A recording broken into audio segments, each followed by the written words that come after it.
those voicemails we used to run. Do I have him here? Let me see if I have it. No, well, that's a different one. Anyways, okay, twists and turns in today's show. So CNN with an excellent report. How's that for a twist to begin with?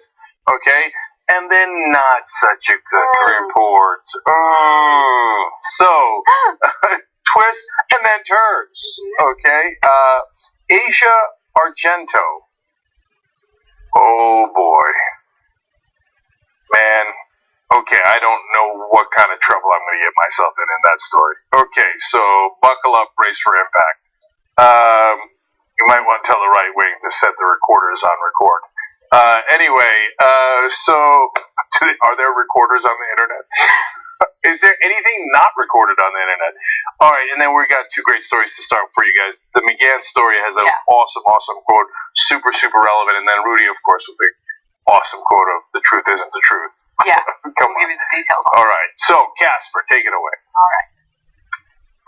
Over the weekend, the New York Times published an explosive report indicating that the White House counsel, Don McGahn, is not only cooperating with Special Counsel Robert Mueller's investigation into Donald Trump's potential obstruction of justice, but that Donald Trump's administration, his advisors, and his personal lawyers are completely unaware of the extent to which McGahn has been testifying and the information that he has given to Bob Mueller.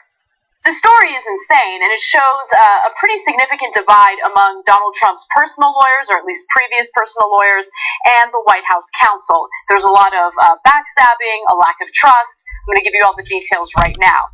So in at least 3 voluntary interviews with investigators that totaled 30 hours over the past 9 months, McGahn described the president's fury toward the Russia investigation and the ways in which he urged McGahn to respond to it. He provided the investigators examining whether Trump obstructed justice, a clear view of the president's most intimate moments with his lawyer. Okay, so let me clarify a few things. Some might wonder, well, isn't there attorney-client privilege, or in the case of the president, executive privilege that would help protect the lawyer, the White House counsel, from cooperating with Bob Mueller? Yes, there is a protection called executive privilege. However, Donald Trump's personal lawyers, which included Ty Cobb and John Dowd, encouraged McGahn to cooperate with Mueller because their idea was, if we cooperate with the special counsel's investigation, this will all go away. Then there will be proof that there was no obstruction of justice and that there was no Russian meddling, or that at least Trump is not guilty of any wrongdoing. Okay, so there was 2 massively wrong assumptions in this series of events. One was the reason Dowd and Cobb, Trump's former personal attorneys in this case, they've now left with their hair on fire. Anyway, decided to let McGahn testify is because they believed Donald Trump that he had nothing to hide. What a preposterous assumption. I mean, are you serious? I know that they barely knew him at the time, but of course Donald Trump has something to hide. Of course! So they thought, oh, well, he didn't do it, so there's no harm in McGahn talking to Mueller. If you thought he didn't do it, you would be correct. But you believe Donald Trump? I mean, I guess they assume, no, the client opens up to their attorney, tells them the whole truth so they can help in fighting his case, right? No, Trump's not even going to tell you guys. Of course he's not going to tell you, right?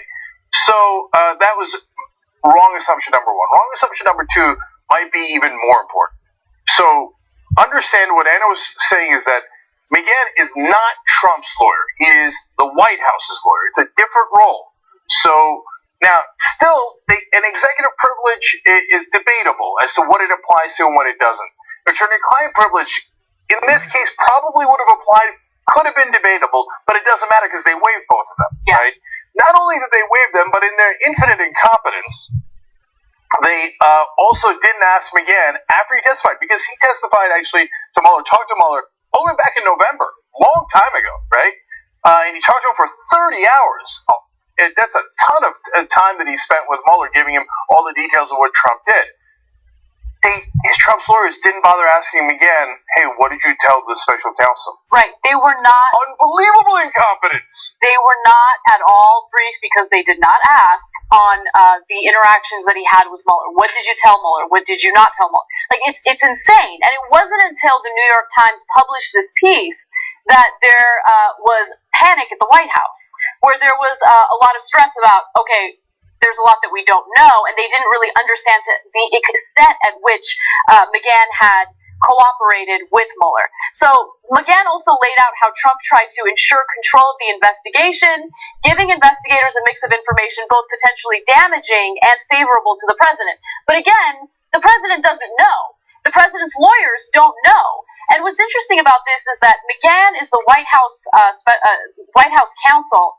McGahn has his own lawyer. Right, so there are all these lawyers involved. There's all this disagreement in regard to the strategy that Trump should utilize in fighting back against the special counsel's investigation. It's a complete and utter disaster.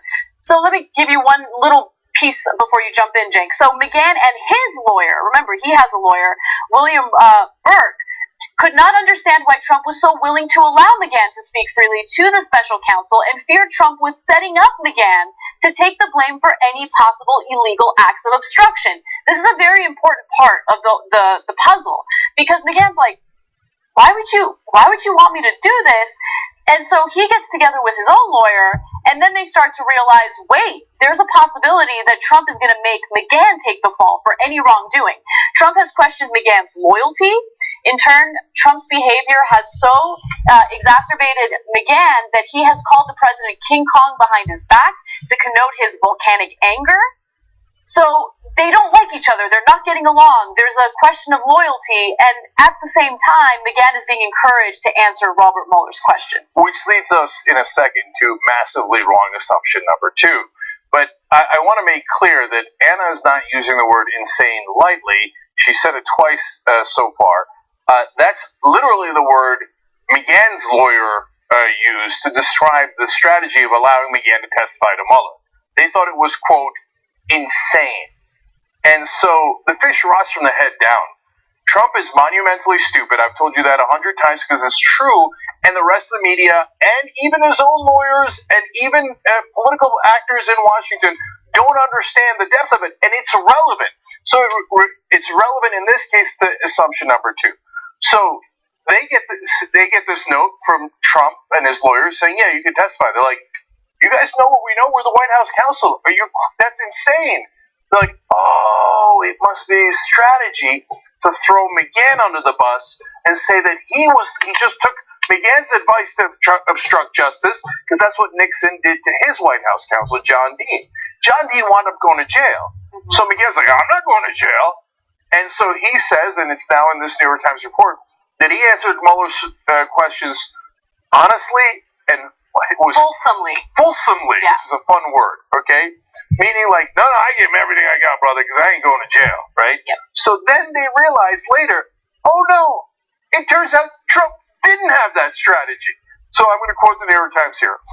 As the months passed on, it became apparent that Mr. McGahn and Mr. Burke, that's his lawyer, had overestimated the amount of thought that they believed the president put into his legal strategy. What did I tell you? He's an idiot. He didn't have a legal strategy. He's never had any strategy.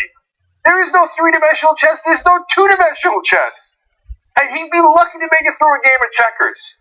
So he let McGahn testify because he's an idiot. And he is insane. He's like, oh, I got this. Sure, yeah, okay. Yeah, let him testify. He gave 1 million documents. And by the way, you can give him credit for transparency that he gave 1 million documents and let McGahn testify. And if he was really innocent and Mueller comes out afterwards and goes, oh, no, they were open and transparent, at least on those counts, and it turns out they didn't do it, then I take it back. And it turns out, hey, he was transparent for a good reason. But my guess is, and now McGahn and his lawyer's guess is, oh, no, this moron, he wasn't going to throw us under the bus. He just had no idea what he was doing. McGahn, now having spent more time with Trump, probably realizes, of course, what was I thinking? This is one of the dumbest guys in the country. He had no strategy at all. Right. Look, even if McGahn was incorrect in his assumptions about Trump and what his real agenda was, I think that McGahn still did the right thing Oh, yeah, yeah. cooperating with Mueller Absolutely. because Trump is a wild card, and we don't know whether or not Trump is. I mean, I would speculate that Trump has obstructed justice. I mean, there's so many examples. Firing James Comey is one example. Constantly badgering Jeff Sessions for recusing himself is another example. I mean, these are all things that he's doing very publicly. But nonetheless, even if you're on the fence and you want to give Trump the benefit of the doubt and believe that he's not attempting to obstruct justice, I still think it's important for McGahn as the White House counsel to protect himself, because if Trump goes down, everyone around him is going to go down with him. Anyone who continues to protect him. And by the way, if you can recall, last year there was this huge story regarding Trump's personal lawyers, Ty Cobb and John Dowd. They were at a steakhouse in Washington where reporters roam freely. There's reporters everywhere, right? They're eating steak, they're listening in on conversations, and they were openly saying disparaging things about White House counsel Don McGahn because they really believed in this strategy of transparency and cooperation with Special Counsel Mueller. And McGahn was like, "This is a bad idea. What are you guys doing?" So I bring that up because it shows you how incredibly incompetent some of the people involved in this story are. I mean, these are Trump's personal lawyers. You're right, they just take Trump's word for it. And who knows what Trump is really guilty of, right? But it's just fascinating how his own personal lawyers gave him that benefit of the doubt and constructed a strategy around that. Yeah, and that was a terrible mistake. So, by the way, in the story, it's revealed that Trump did not understand that McGahn is not his personal lawyer. He lacks understanding of very simple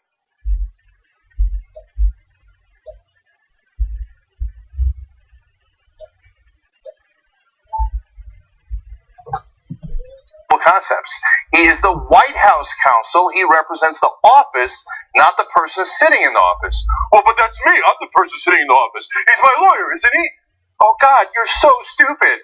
Okay, so that created an issue. Now, again, they say, and he claims, well, I didn't testify that he broke any laws, but he has a very expansive definition of executive privilege and what Trump is allowed to do in the White House. So, did he give them information that might indicate that there was obstruction of justice? Well, first of all, a huge part of this is that he's the one that told them that Trump ordered the firing of Mueller. It's just that the others in the office would not do it, including McGahn. Right. Mm-hmm. So, the prosecutors did not know that until McGahn talked to them. That's enormous when it comes to building obstruction of justice case. And McGahn also has details on why he fired the people that he did, why he wants Sessions to quit, right? And if it turns out it is because he wants to make sure to block the investigation of himself, that's obstruction of justice. So then when you turn to the prosecutors, according to investigators that the New York Times spoke to, McGahn was, quote, a fruitful witness. Trump's in a lot of trouble. And he's too stupid to even realize it. No, he realized it. No. He's in a panic overall, yeah. No question. And when they got Cohen and all the information that comes with Cohen, it went to a 5-alarm fire, right? But he was too stupid to realize, hey, that White House counsel can actually testify against you.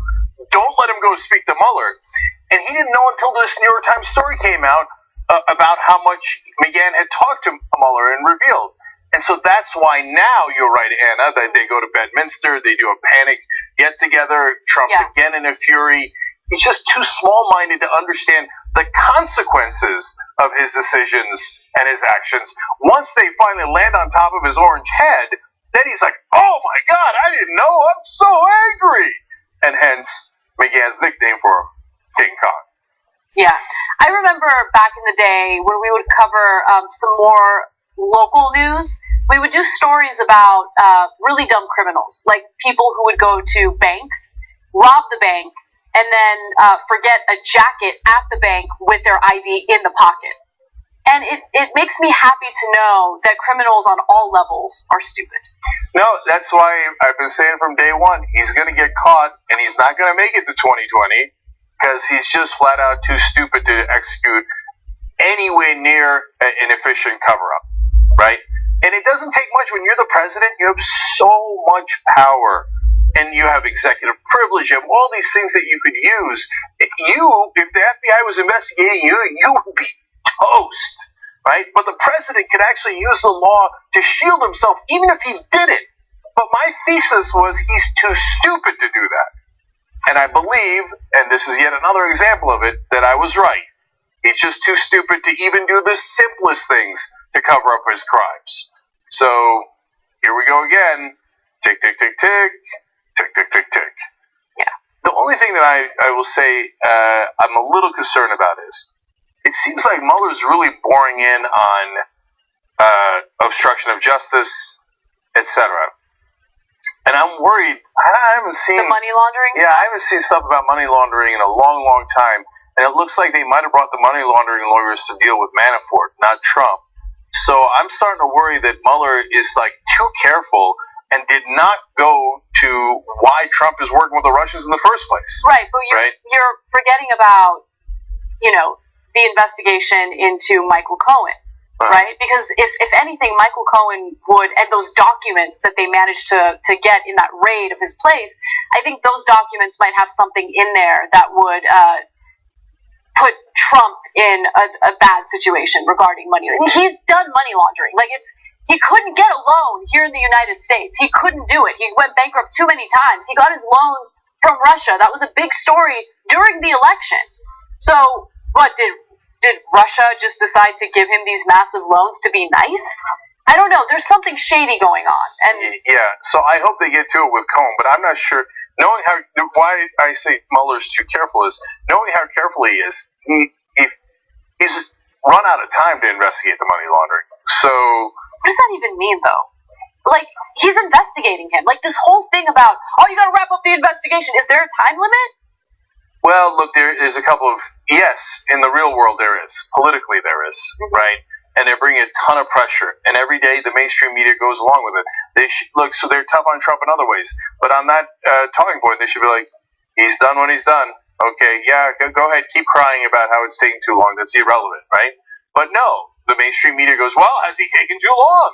People are now concerned he's taking too long, right? And they call it 50-50, and now pressure mounts. I see that more from partisan media, but mainstream media, if you're talking about cable news, CNN, MSNBC, no, they're very much in favor of this investigation.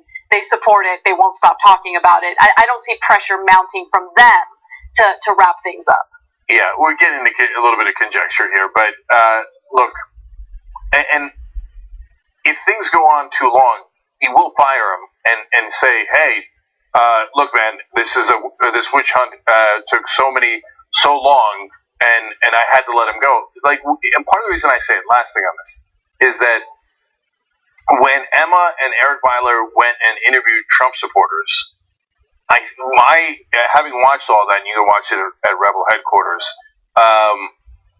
My takeaway from that was the most common thing they said was, it's taking forever. No, he's got to end it. He's got to end it. So it gives Trump a justification for firing everyone investigating him. So that's a reality, and Mueller's got to deal with that. So I'm definitely worried that he didn't go into the money laundering and why he worked with the Russians at all. So that would be really disappointing, and then we'd have a murkier situation, which is what I'm worried about. All right, anyway, let's keep going. All right. Rudy Giuliani, Donald Trump's lawyer, was on Meet the Press with Chuck Todd, and he was explaining why Donald Trump so far has refused to answer questions by Special Counsel Robert Mueller. And during this exchange, Giuliani said something that later turned into a meme. Take a look. Look, I'm not going to be rushed into having him testify so that he gets trapped into purging. And when you tell me that, he should testify because he's going to tell the truth and he shouldn't worry, well, that's so silly because it's somebody's version of the truth, not the truth. He didn't have a conversation. Truth is truth. I don't mean to go like... No, it isn't truth. Truth isn't truth. The President of the United States says, I didn't... Truth isn't truth. Mr. Mayor, do you realize what... No. This is going to become a bad meme. Don't do this to me. Don't do truth isn't truth for me. So... Okay, the truth isn't the truth. That's the statement that everyone's talking about. But I want to read you what Giuliani said. because I don't know, maybe I'm reading it incorrectly, but okay, let me just read it. When you tell me that he should testify because he's going to tell the truth and he shouldn't worry, well, that's so silly because that's somebody's version of the truth. So are you saying that Trump is gonna lie when he testifies, and that's why you're concerned that he's going to be caught in a perjury trap? Yeah. So let's break it down. You're absolutely right in your reading of it, and presumably Giuliani meant to say that someone else could lie about him, and they could accept his word instead of Trump's word, and then call what Trump is saying a lie, and hence the perjury trap. But he didn't say that. He said he was referring to what Trump was saying, that he might not give an accurate account.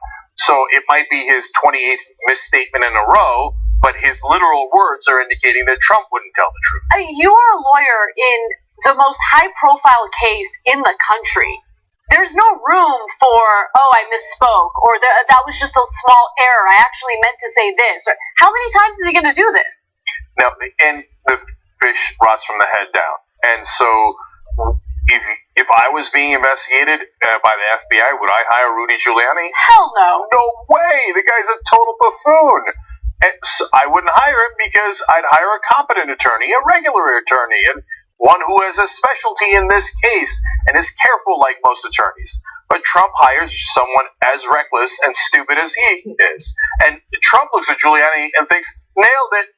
Right? Yeah. Even if what he meant is that Trump isn't going to lie and someone else is going to lie, don't say the phrase, the truth isn't the truth. How unsavvy are you that you don't realize that people will immediately take that as, oh, these guys have no connection to the truth. They don't care about the truth.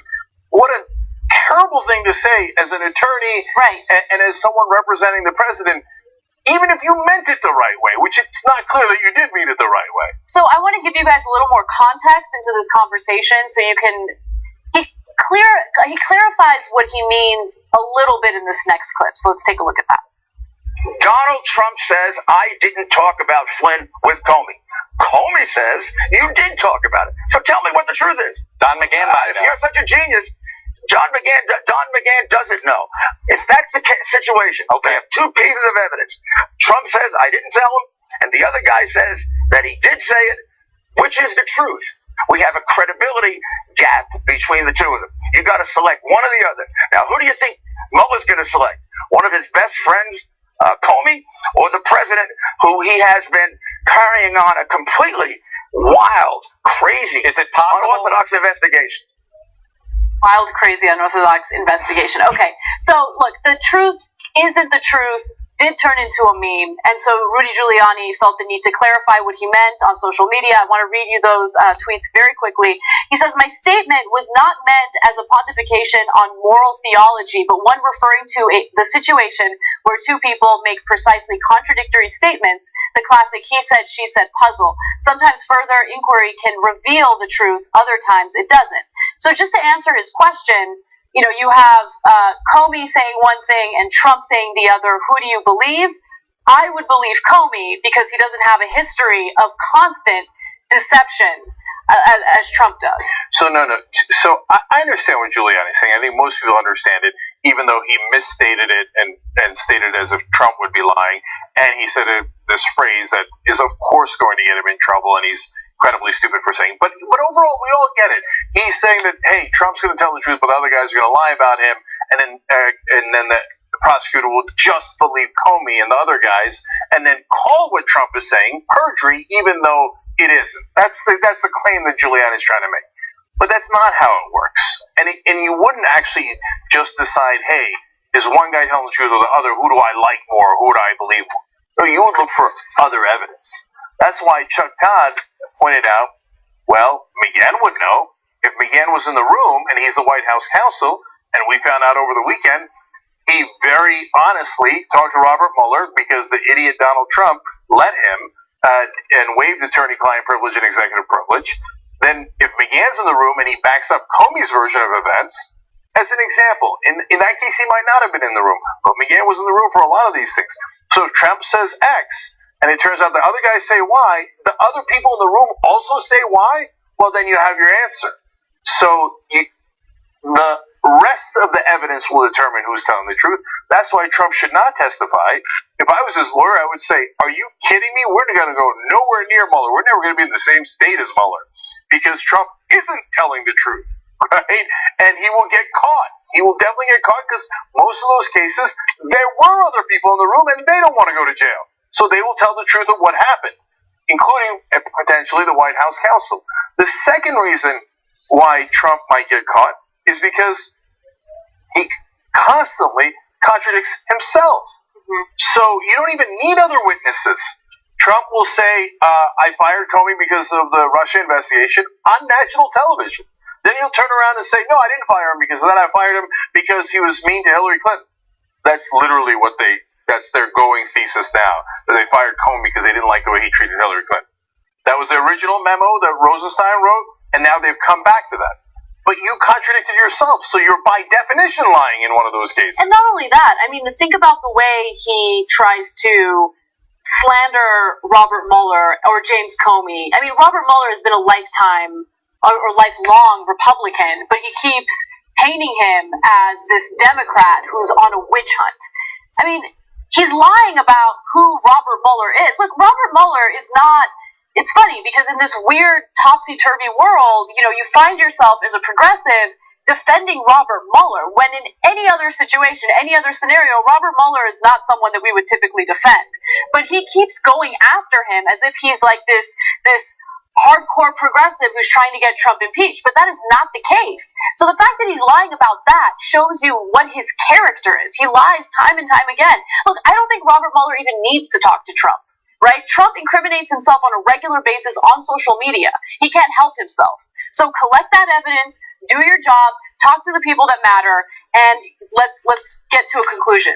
Yes, and finally, I think that what we're going to be left with in remembrance of this administration once Trump is taken out of office for the nonstop pathological lies. I mean, perjury would be the bare minimum of his problems.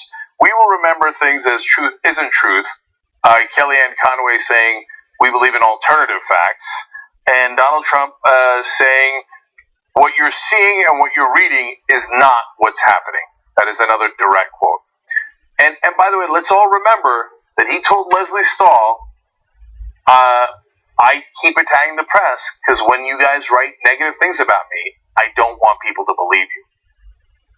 So Anna's right. He has incriminated himself 1,000 times publicly. It'd be great if we went to go talk to Mueller on the record because it's plainly obvious who Donald Trump is. We all see it. By the way, even the MAGA guys know it. You think they don't know that he's lying nonstop? They know, they just don't care, right? You know that if he goes to talk to Mueller, he'll lie about it approximately 200 times, in a half an hour. So... But even if he doesn't, he's still toast for all the lies he said in public, let alone the obstruction of justice, let alone the underlying crime. I hope so. I'm not as optimistic. I think even if he's found guilty, somehow miraculously he'll be able to skate through this. No. Like Oksana Bayul style. Do a triple-double. Wow. Yeah. Random old school skating reference. I know skating. Didn't he collude with Oksana Bayul? Just kidding. Okay. Anyway, hopefully we'll find out soon enough. And the law of physics still do apply. I don't believe that Donald Trump has any magic. I think that eventually life will catch up with him. And that eventually is pretty soon. So, all right, we got to take a quick break. When we come back, we will give you the excellent report from CNN. That's a nice twist. And on a very important story. And then the fairly terrible report from CNN on a completely different story. So we'll be fair about both of those. All right, we'll come right back.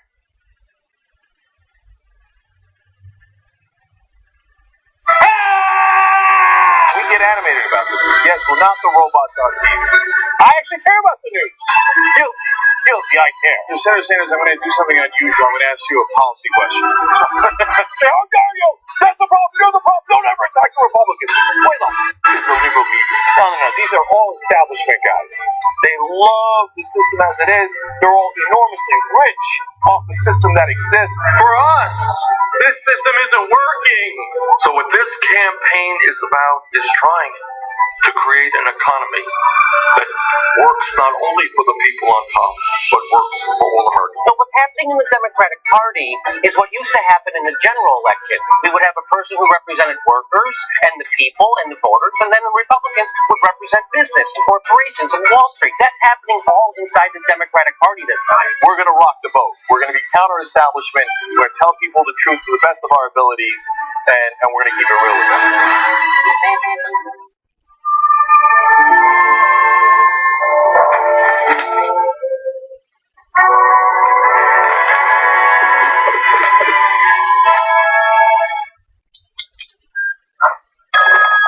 Corey, did you hear the news? Yeah.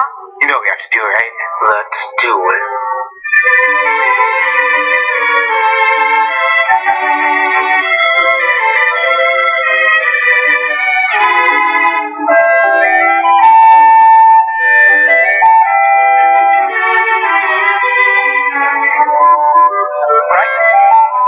And shoot somebody, and I wouldn't lose any votes, okay? Like incredible. Hey, bud, you still there? Yeah, I had the dream again. Yeah, I was in the rain this time. It was pretty cute.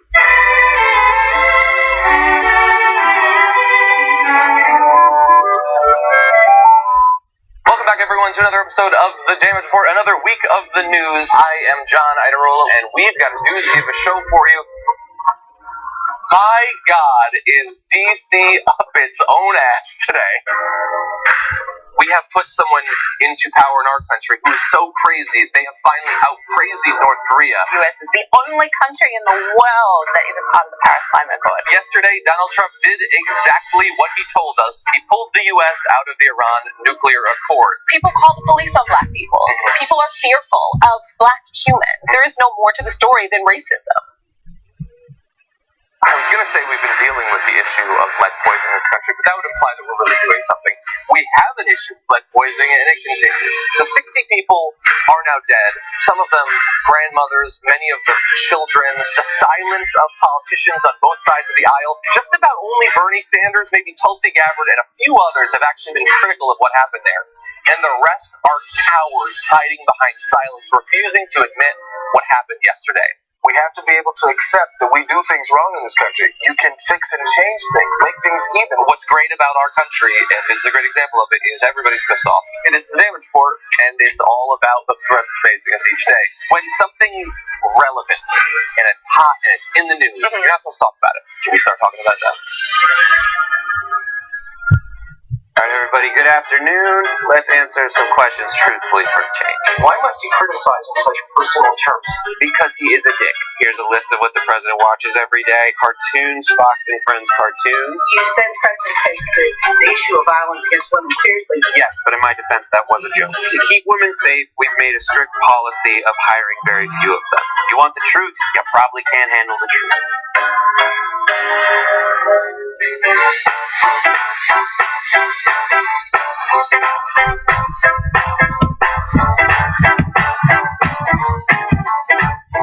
All right, back on the Young Turks. There's so many comments here. Gabby Marie 86 on Twitter says, I like how people are acting like Trump could be playing some grand 3D chess strategy. In reality, he's acting more like a drunk toddler who doesn't get why the square doesn't fit into the triangle slot of his object permanence puzzle. That's so funny. By the way, just real quick thing that I wanted to get to, but we didn't have time. So, in regard to that New York Times article about White House counsel McGahn testifying for Mueller, like yada yada, Trump went on a Twitter storm about that, of course. But my favorite tweet was where he claimed that the New York Times has apologized for that piece. No, they didn't. Well, New York Times responded by saying, "We stand by our reporting. No one's apologizing. Get out of here." Which maniac doesn't realize he's pathological liar? He's crazy. I mean, look, they think that the press is hard on him. They're not hard enough. No, they should call him what he is: a narcissist, pathological liar. That's not an opinion. Like, at this point, it's super obvious. Anyway, Minute Zach says Bill Maher consistently calls the Trump administration actions a slow-moving coup, but these days this also remembers slow-moving The Departed climax, where they all turn on each other in the most incompetent way possible. Thank God I didn't read that tweet earlier, because I was rewatching The Departed, and I was talking about it on Old School, and I think the post game. And I finally got to the ending, and I hadn't remembered any of it. And I was like, oh my god, this is so cool. My memory sucks enough that I could just rewatch old movies, and it's like new to me. Anyway, get all those fun old school post games by becoming a member. tyt.com/join to become a member. I got more on that in a second. But one more tweet for you guys. Rito Riku writes in, Trump would look awfully good in an orange jumpsuit, or would it clash? That's more thought than has gone into his legal defense. Maybe he just doesn't have one because he's guilty of everything and more. I don't think Trump believes that there's any such thing as too much orange. Right? Indeed. Player 2 writes in on YouTube Super Chat, referring to old school. He says, old school, I've also thrown out my old underwear and socks a few weeks before you talked about it. In fact, over the weekend, we did one more sock and shoes funeral with the kids. Okay, now they're having a total blast. Like, they're looking to throw away their stuff so we're going to have a funeral. Anyway, I know you're confused by it if you didn't watch it, but become a member. You'll love all the shows, including Old School, where we talked about that. tyt.com/join. All right, Stabby666 says on YouTube Super Chat, are TYT ever going to address Jimmy Dore still defending Russia and blaming Clinton and Obama for everything after 2 years? Look, we have difference of opinion. It's okay. Massive differences in opinion. That's okay. Let me just be clear about that. That's okay. Look, Jimmy and Steve yelled at each other in aggressive progressive, and they're both aggressive progressives, right? And I don't think there's anything wrong with that. It's okay. We got a whole range here. Check out all the shows, see what you like, and go for it. I just hope that you guys understand that TYT is not one person, and that we have varying views, different views, and look, I'm not going to bother talking to people who can't understand simple concepts like that. Okay, so what do you want me to like? People are obsessed with that. Like, hey, it's like somehow criminal for me and Jimmy to disagree. Or if Jimmy's part of the network, that must mean that I support everything he says 100%, and he supports everything I say 100%. Or maybe we just disagree on some issues and agree on a lot of other issues. Voila, problem solved. It wasn't that complicated. Okay, anyway, let's go forward. All right.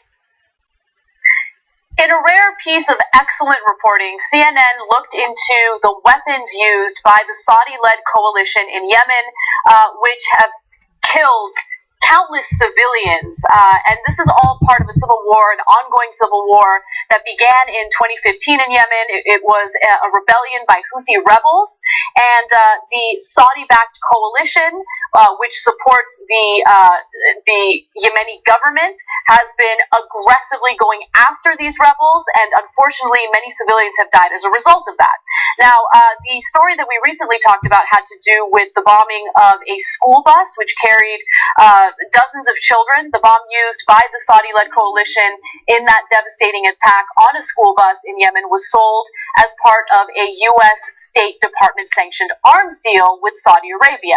Now, I mention that because in the update to this story, CNN did a great job in finding which weapons were used, where the weapons came from, and of course they come from the U.S. government. These are weapons that we've sold to Saudi Arabia.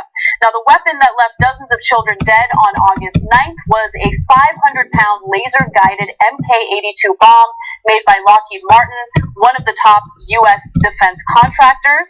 And just to be clear regarding the casualties of that bombing, of the 51 people who died in the airstrike, 40 of them were children.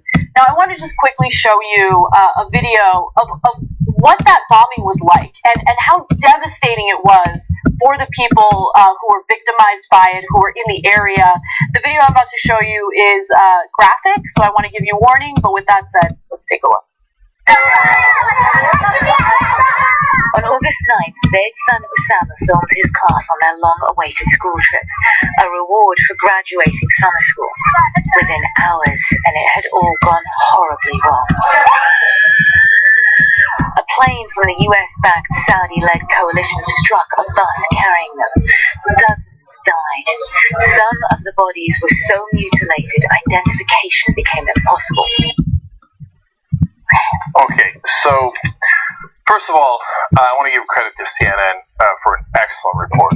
We oftentimes criticize them for just taking what the Pentagon says at face value, etc. But credit where credit is due. Terrific reporting here. And we'll have the link to the full CNN segment in the description box below if you're watching this later on YouTube or Facebook. The numbers that Anna gave you in the CNN is quoting is the bare minimum. Others are stating higher numbers, but at a very minimum, 40 kids were killed, and unfortunately, a lot of the kids that you saw in that school bus video are dead. And they happened to take that video before the bomb hit, obviously, and then you saw some of the kids that were injured. And that last kid in the hospital, they were all incredibly hard to look at. So why are we subjecting you guys to that in CNN, etc.? Because you have to know the consequences of our actions. Mm-hmm. So when we sell weapons to Saudi Arabia and they use it to bomb school children, well, that's partly on us. Even if you don't think so, they certainly think so. And so when Joe Scarborough, the next time he tells you they hate us because they hate us, remember that video. No, they hate us because of that bomb was made in the USA that killed their kids. Right, and I also want to mention that it's not just that we sell these weapons to Saudi Arabia, but we also supply Saudi Arabia with fuel necessary to carry out some of these attacks, and more importantly, we're helping them with intelligence. So we're very much helping Saudi Arabia fight this war, and it does have consequences. I mean, one of the consequences is civilians die, and that leads to hostility toward the United States. I mean, the hostility to the United States is bad, but let's just keep in mind, the worst part about all of this is that children, innocent people, innocent civilians who are caught up in this civil war are losing their lives, and we're playing a role in that. Now, I want to give you some more information about these weapons and what Trump did versus what Obama did in Yemen. So the bomb that was used in this particular attack is very similar to the one in an attack on a funeral hall in Yemen in October of 2016, in which 155 people were killed and hundreds more were wounded. So in March of that year, a strike on a Yemeni market, this time reportedly by a U.S.-supplied precision-guided Mk-84 bomb, killed 97 people. So this is happening in 2016, and the Obama administration realizes, okay, this is not good. There are human rights issues here. In the aftermath, Obama banned the sale of precision-guided military technology to Saudi Arabia over human rights concerns. Well, guess what happens when Trump comes into office? He decides to essentially get rid of that ban. The ban was overturned by the Trump administration's then Secretary of State, Rex Tillerson. So I want to give you James Mattis's quote. He's the Secretary of Defense, on whether we're helping them target. He said, I will tell you that we do help them plan what we call kind of targeting. He said, we do not do dynamic targeting for them. So the distinction he's trying to draw is, we didn't tell them to bomb that bus filled with school kids, but we help them with intelligence overall, so they know the general areas to bomb, where the rebels are moving, etc., right? So you do with that whatever you please. So number one, you should always question the Pentagon and the government, and so I don't even know if that's true, but even if you believe that it is true, I don't know that that makes it that much better. Right. And we're giving them a lot of technical capabilities, like the refueling of their jets, that they couldn't do without us. And the bombs, they wouldn't have without us. So could they have done that bombing without our help? The answer is very literally no.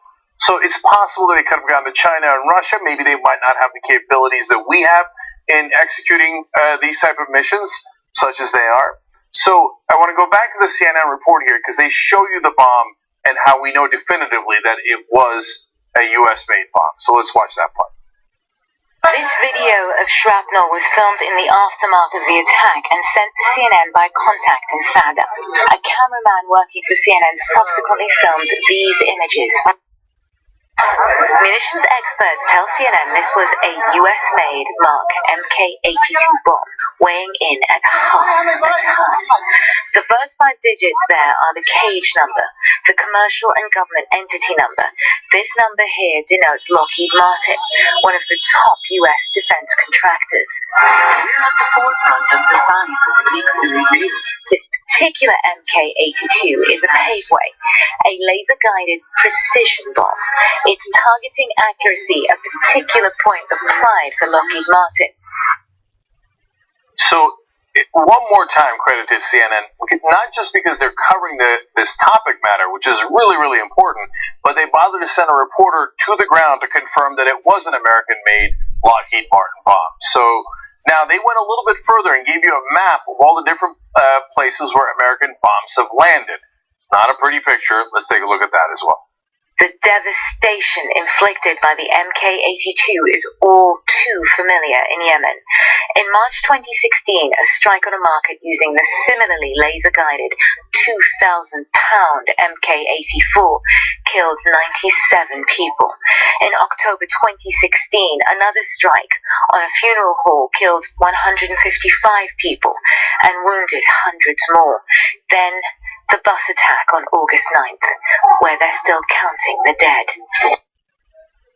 As Anna pointed out, one of those terrible attacks is what caused the Obama administration to pause our military and technical help to Saudi Arabia in specific areas. Now, Trump comes in and goes, no, just bomb them to pieces. Who cares? I don't care about the human rights concerns. I am lifting that block, which we put into place because we thought you were bombing the wrong people and doing it basically without care.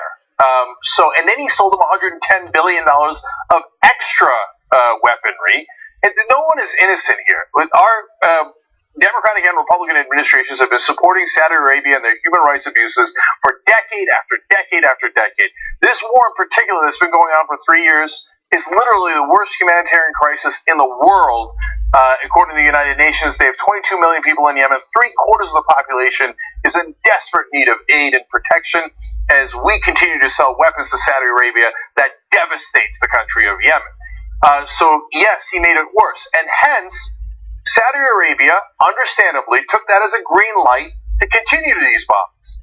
So finally, when asked about this bombing in particular, the Saudi military and their coalition said that this was, quote, a legitimate military action. You saw the kids. And then they were even more specific. They said that it targeted Houthi leaders that were responsible for recruiting and training young children and sending them to the battlefields. In other words, yeah, we meant to hit that bus full of young children because we thought they were going to be trained to be rebels by the Houthis. You saw the video on the bus. Did they look like they were being trained? They were on their way back from a picnic. They were so excited because this was their rare treat for going through summer school. They weren't getting trained as rebels. They just obliterated that bus full of kids. And part of the reason is we gave them the green light, and then we gave them the bombs, and then we showed them how to use it. They don't hate us because they hate us. They hate us because of our actions. Yep. All right, let's go from one great CNN report to one terrible CNN report. Recently, CNN's Jake Tapper decided to fact-check Bernie Sanders and Alexandria Ocasio-Cortez and their proposal for a Medicare for All system. Now, as we had previously reported, there was a Libertarian Institute funded by the Koch brothers that came out with a report indicating that Medicare for All, even though they tried to frame it as if it would cost us a lot of money, it would actually save us $2 trillion over the next decade. Now, Bernie Sanders loved that report, loved that study. He used it to highlight the fact that a Medicare for All system would save U.S. taxpayers, meaning Americans, $2 trillion over the next 10 years, which, by the way, is an underestimate. But Jake Tapper tried to fact-check it and screwed up terribly. Let's take a look.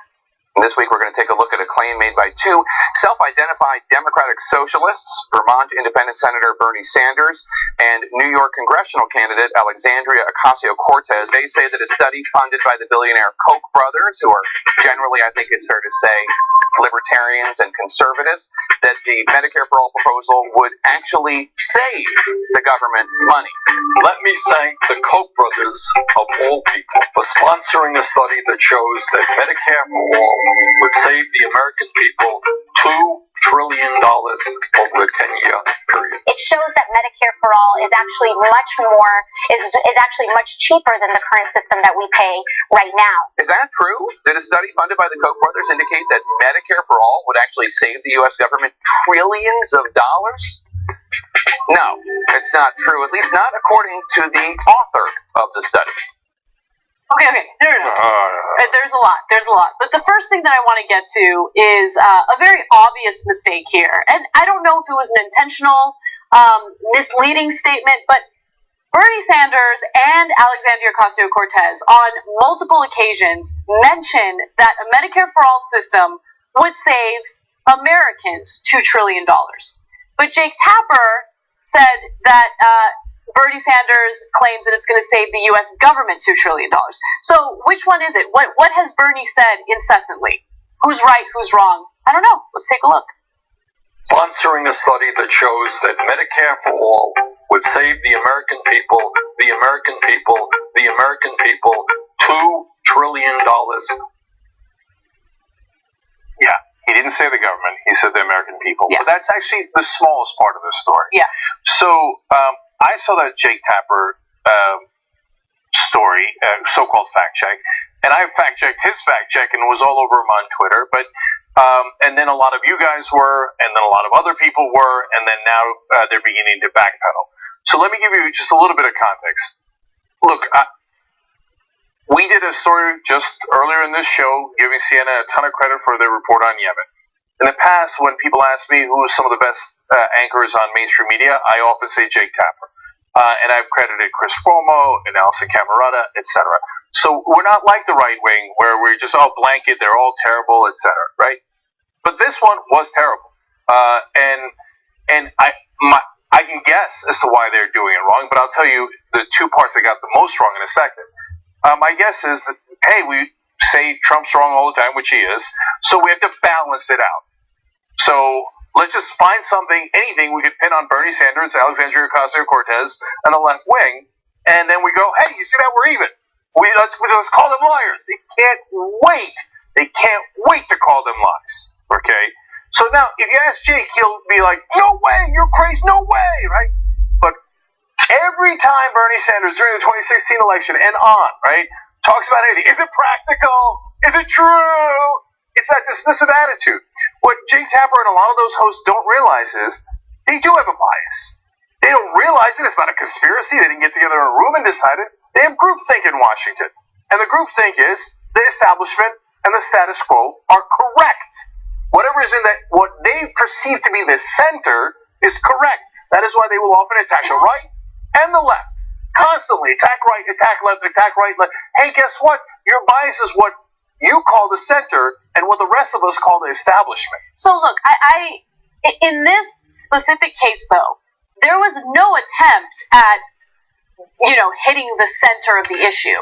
Because if you are trying to be objective and then do what CNN usually does, which is fail at that and actually end up being neutral, you would at least have the decency to reach out to Bernie Sanders or reach out to an expert other than a super biased individual who's funded by the Koch brothers to get their side and try to figure out whether or not, the claims made by the author of the Koch brothers funded study, if those accusations are true, right? They didn't do that. They didn't reach out to anyone. They just took the study.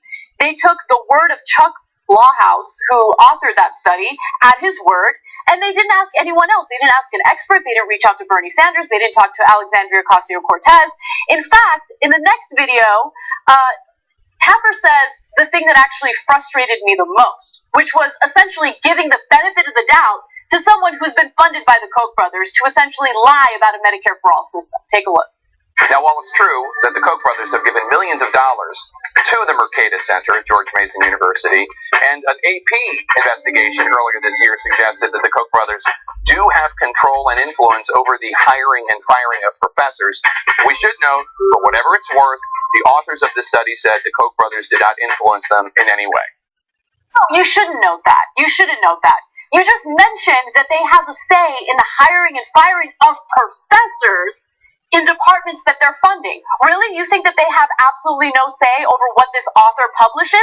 The Koch brothers have been funding these fake scientists for years to put out climate denial studies. Okay, that's what they do. That's their business. It's propaganda to protect their profits. Now, two points about that. One is, if you go ask the author, hey, are you lying on behalf of the Koch brothers? Do you think he's going to say, oh yeah, of course, Jake, you caught me, and Bernie caught me. Yes, yeah.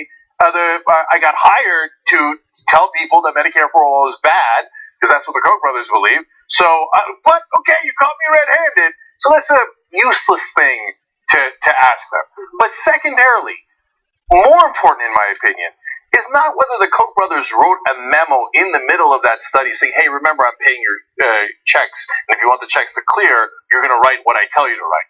No, they hired that guy in the first place because they knew what he was going to write. Mm-hmm. Did they hire a progressive to be in that position? No. Did they hire a normal scientist, economist, whatever it might be for that position? No. Did they hire one of the 97% of world scientists to study climate change?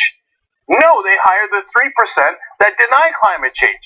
And that 3% know they're going to get paid by the Koch brothers. I'm talking about, of course, a different topic in that case. In this case, it's all in the hiring decisions. So when you go say, no, but I asked the author, and he says the Koch brothers didn't interfere, it's kind of a preposterous caveat. Also, Bernie Sanders has been touting a Medicare for All system for a very long time now. And so I find it fascinating that the update to this story is this study that was funded by the Koch brothers. And the framing of this whole fact-checking video is all about fact-checking Bernie Sanders rather than fact-checking the study. Exactly. So that leads us to inaccuracy with this fact-check number 2. One was the American people or the government. The second is, just saying, hey, I went and asked the author, and the author insists that Bernie Sanders is wrong, is not a fact check. CNN has several $1 billion at a minimum, and then all the fact-checking organizations you're working with, that's their job. You could actually check the actual facts instead of going and calling the author, oh yeah, your Koch brothers made you do that, and you say they didn't interfere, and that Bernie Sanders is wrong.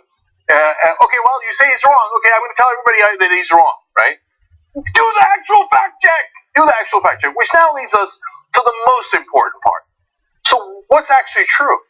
Even in the middle of Jake Tapper's story, he concedes that if you pay the Medicare rates, which is by definition what you would do in Medicare for all, that even the study, and even the author concede that yes, it would save the American people $2 trillion. Their only caveat, and it is preposterous. It's not preposterous in the real world of, hey, how is it going to be applied? It's preposterous in the caveat in the context of this fact check. Their only thing is, well, it could cost more. Maybe Medicare will wind up paying higher rates to doctors and hospitals because they might not take it. Okay, that's an interesting conversation and debate to have. But did the study say, if you apply Medicare rates in Medicare for All, it would save $2 trillion? Yes, the correct answer is yes. That is indisputable. So now Jake Tapper, CNN, etc., you know that's indisputable. So now it's on you. Are you going to correct it? And how thoroughly are you going to correct it? And are you going to admit that you were wrong? Or are you going to say, well, that's embarrassing. I don't want to actually admit facts because they're embarrassing to me.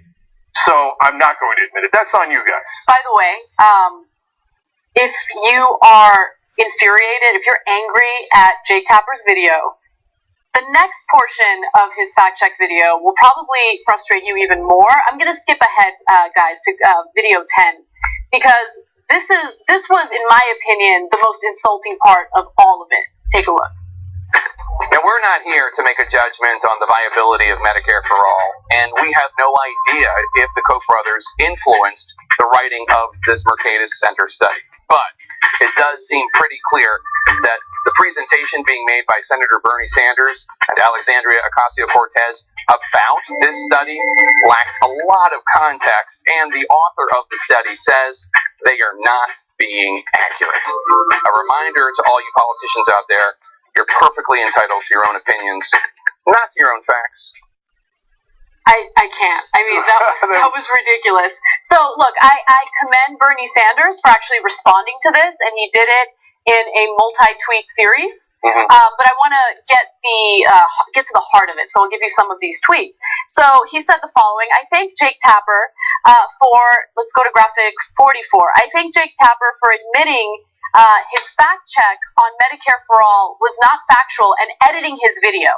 So later, Jake Tapper actually apologized because there was enough criticism and enough backlash that Jake Tapper finally realized, okay, we got it wrong, and so he made that correction. Let me give you more of that tweet, though. Sadly, Tapper's video on Medicare for All, along with other fact checks, is riddled with errors peddled by Koch-funded Mercatus Center. Let's go through them. Okay, great. So Tapper says the study's author says that $2 trillion drop is not actually his conclusion. He says that's based on assumptions by Senator Sanders. Wrong. Provider payment rates in our plan are not assumptions. They are written into the bill. So my question is, did Tapper and his producers actually look at the bill? No. The wording of the bill, how we would pay for the bill, how the bill would work. I mean, that would be an incredibly important part of the fact-checking process. Because then you would fact-check the study and realize that there are misconceptions based on what the study put out there. And even so, the study finds that Americans would save $2 trillion in health care. Bernie Sanders is more gracious than I am because he's accepting the apology or whatever. I think it needs to be far more thorough than that, and you could disagree with that, and that's fine.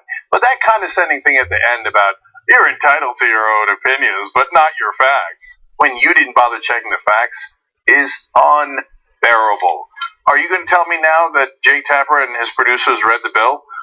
They didn't even know that, hey, we're applying the Medicare rates. So, look, mistakes happen. I'm not trying to say that that's it. You should never trust Jake Tapper or CNN again, etc. But what I think we're being reasonable. What I think that the mainstream media oftentimes lacks is the context of their own bias. That things that are funded are considered legitimate. Things that are what they consider centrist politicians, which I think are massively right-wing politicians, and polling indicates are out of touch with the American people. They consider centrist, and they favor greatly. If Claire McCaskill, now that's a Democrat, if Claire McCaskill says something, Jake Tapper and CNN takes it way more seriously. If Bernie Sanders says something, like Alexandria Ocasio-Cortez says, oh, let's go, let's have fun here, okay? How many of those anchors voted for Bernie Sanders? Almost none of them. And by the way, how many of them voted for Trump? Probably almost none of them. Almost all the anchors on television, I'm guessing, this is not a fact check, okay? I'm guessing voted for Hillary Clinton. But they never thought in their, hey, isn't that a weird coincidence that we all agreed that the so-called centrist Democrats and Republicans like Marco Rubio and Jeb Bush and Hillary Clinton are awesome, and somehow the left wing and the right wing are terrible? That's funny. I wonder if somebody hired us because they knew we thought that. Oh, that's interesting. And I know that you're going to find that outrageous because that gets to the core of why you were hired in the first place. But do you see them hiring a lot of Bernie Sanders supporters as anchors on cable television? I don't see that. You think that that's an accident? It's just a coincidence. More importantly, I mean, forget about anchors, right? They're still playing this ridiculous game where they're all pretending to be objective. What's more important to me is what kind of guests do they have on their panel debates? Because they have absolutely no problem hiring nonsensical maniacs like Scotty Nell Hughes in the past, who was a huge Trump surrogate, huge Trump supporter. But what was the left-wing version of that? Was there a progressive there? There wasn't a single progressive there. Not a single progressive. And it's a pattern that you continue to see in cable news. One last thing, okay, on cable news. If you guys care, and it's obvious, generally speaking, that you don't care what progressives think, and I know that comes like a big surprise to you because the right wing has been yelling at you and calling you liberal media for 40 years, so you internalized it. You're not remotely progressive or liberal, okay? You are part of a multi-billion-dollar corporation, and so when you say, well, yeah, but I have to have Trump people on because, Trump won and they're apparently half the country. Well, the other half of the country are progressives. And someone who supports Hillary Clinton and Joe Manchin is not necessarily a progressive. You didn't check your box. Well, everybody I know is a Hillary Clinton supporter. No, but most of the country didn't like her. That's why they didn't vote for her, okay? So when you say, hey, every once in a while I have Nina Turner on, that actually proves our point. You could point to one person that comes on some of the time as the one progressive you have on. If you want to count Van we're up to 2, okay? And everyone else is either a Trump or a Hillary Clinton supporter. Does that sound balanced to you? First of all, you don't care about that balance because you just dismiss progressives as not relevant, and you don't even know it. I don't think any of this is done out of malice. Some people might disagree, but I really don't think it is. It's just your assumptions. The assumption is the establishment is right, and the right wing is to be respected, and progressives are to be dismissed. And this was a perfect example of that. And, as usual, based on no actual facts. We got to take a break. When we come back, one of the most outspoken women in the Me Too movement has been accused of settling out of court with someone who had accused her of sexual assault. That's a hugely controversial story. Yeah. All right, anyway, come back and we'll tell you what our thoughts on it are.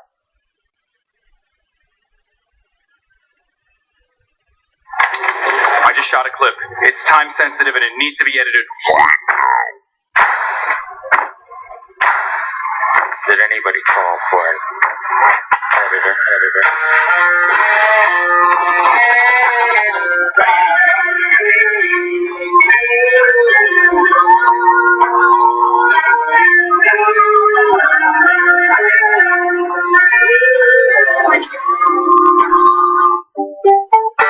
Need this in an hour? You're an editor too.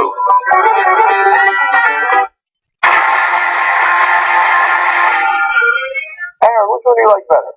What is this? Or what is this? Go.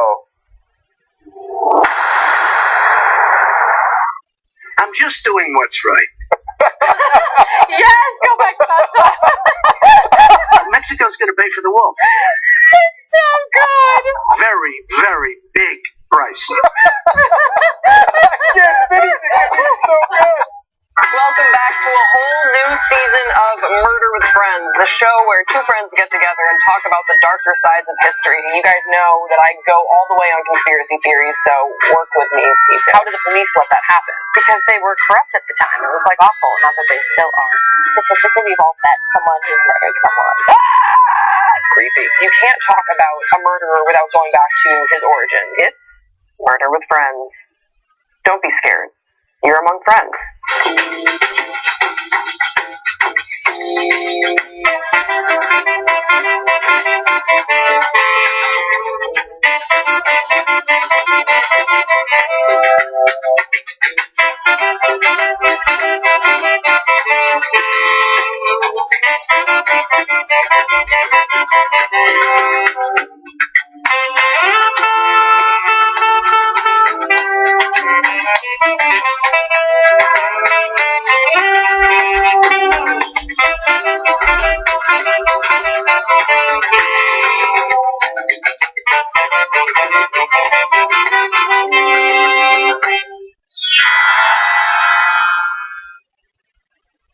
Hey Dave, as you can probably see, Skype froze. Frozen crash.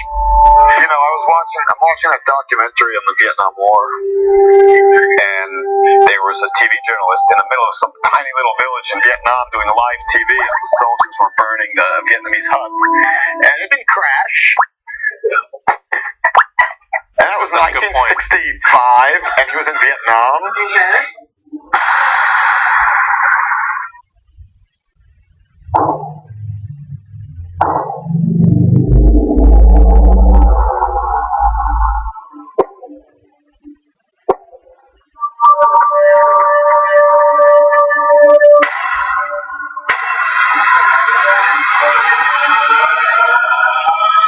Easy for me. I started off in Brooklyn. My father gave me a small loan of $1 million. All my life, I was told no.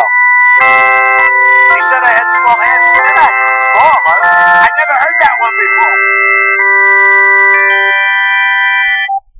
Guess Who? Sexual Misconduct Edition. Does your perv prey on children? No. Did he grope someone and have a dynamite recipe for flatbread? I don't know who this guy is. Does he have a terrifying button in his office? Yes. Is it Donnie? Yes.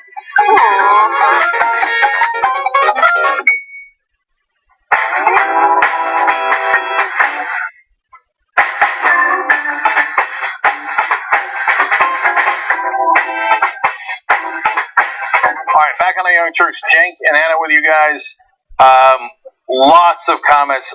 Only have time for a couple. EF Uso writes in on Twitter, what do people want? An echo chamber that agrees with you at all times. You want that mentality? Watch corporate news. TYT is actually an open forum of ideas. Thank you for saying that. We really, really appreciate it, and we try hard to do that. We appreciate you noticing that. And of course, if you want to be part of the Young Turks, when you sign up to become a member, you help support what we do. And if we weren't here, I don't know, there's a lot of other video outlets doing this. So tyt.com/join. Thank you guys for making that possible. Juan Lanuza writes in, these people are not journalists. The whole point is to do your job and research the topic you're talking about. Jake Tapper is a hack. So Juan has a stronger opinion. That was on YouTube Super Chat. Last two, also on this topic, back to Twitter. Gentleman's Hall says that level of misinformation should never come from an outlet which can afford to have 50 researchers on staff at all times. There are dozens of studies on universal health care which state how much money it saves and the quality of care people receive. Look, I can attest to the fact that, maybe we'll talk about this more in the postgame too. When I was at MSNBC, I literally had more producers than I knew what to do with. I could have them doing research all day long if I wanted. So that's a fair point in that tweet. They have the producers, they have the money, they have the resources, and they somehow do the shittiest job of any so-called journalist in the country. Like, do you know how infuriating that is? Like, if we had those resources, do you know what we would be capable of doing? But we'll never get those resources, right? We'll never get the advertisers who want to dole out a ton of cash because we're not going to play by their rules. Anyway, I'm going on an unbearable rant right now because it's frustrating. It's frustrating. No, we will get those resources. tyt.com/join. Okay, anyway, last one. Adam J2048 says, nobody told Jake Tapper that healthcare was so complicated. All right, I just got to say, we'll talk more about it in the postgame, but did it never occur to a single mainstream cable news anchor that perhaps you should look at other countries and how they pay half of what we pay per capita and get better results? Like, that never occurred to you. Like, you just look at it in the context of, I don't know, but the Koch brothers funded study tells me that's not true. What are the actual facts? All right, anyway, all right, let's keep going. One of the earliest participants and most vocal participants of the Me Too movement was a woman by the name of Asia Argento. She was also in a relationship with Anthony Bourdain, and she had alleged that Harvey Weinstein had sexually assaulted her when she was extremely young, in her early 20s.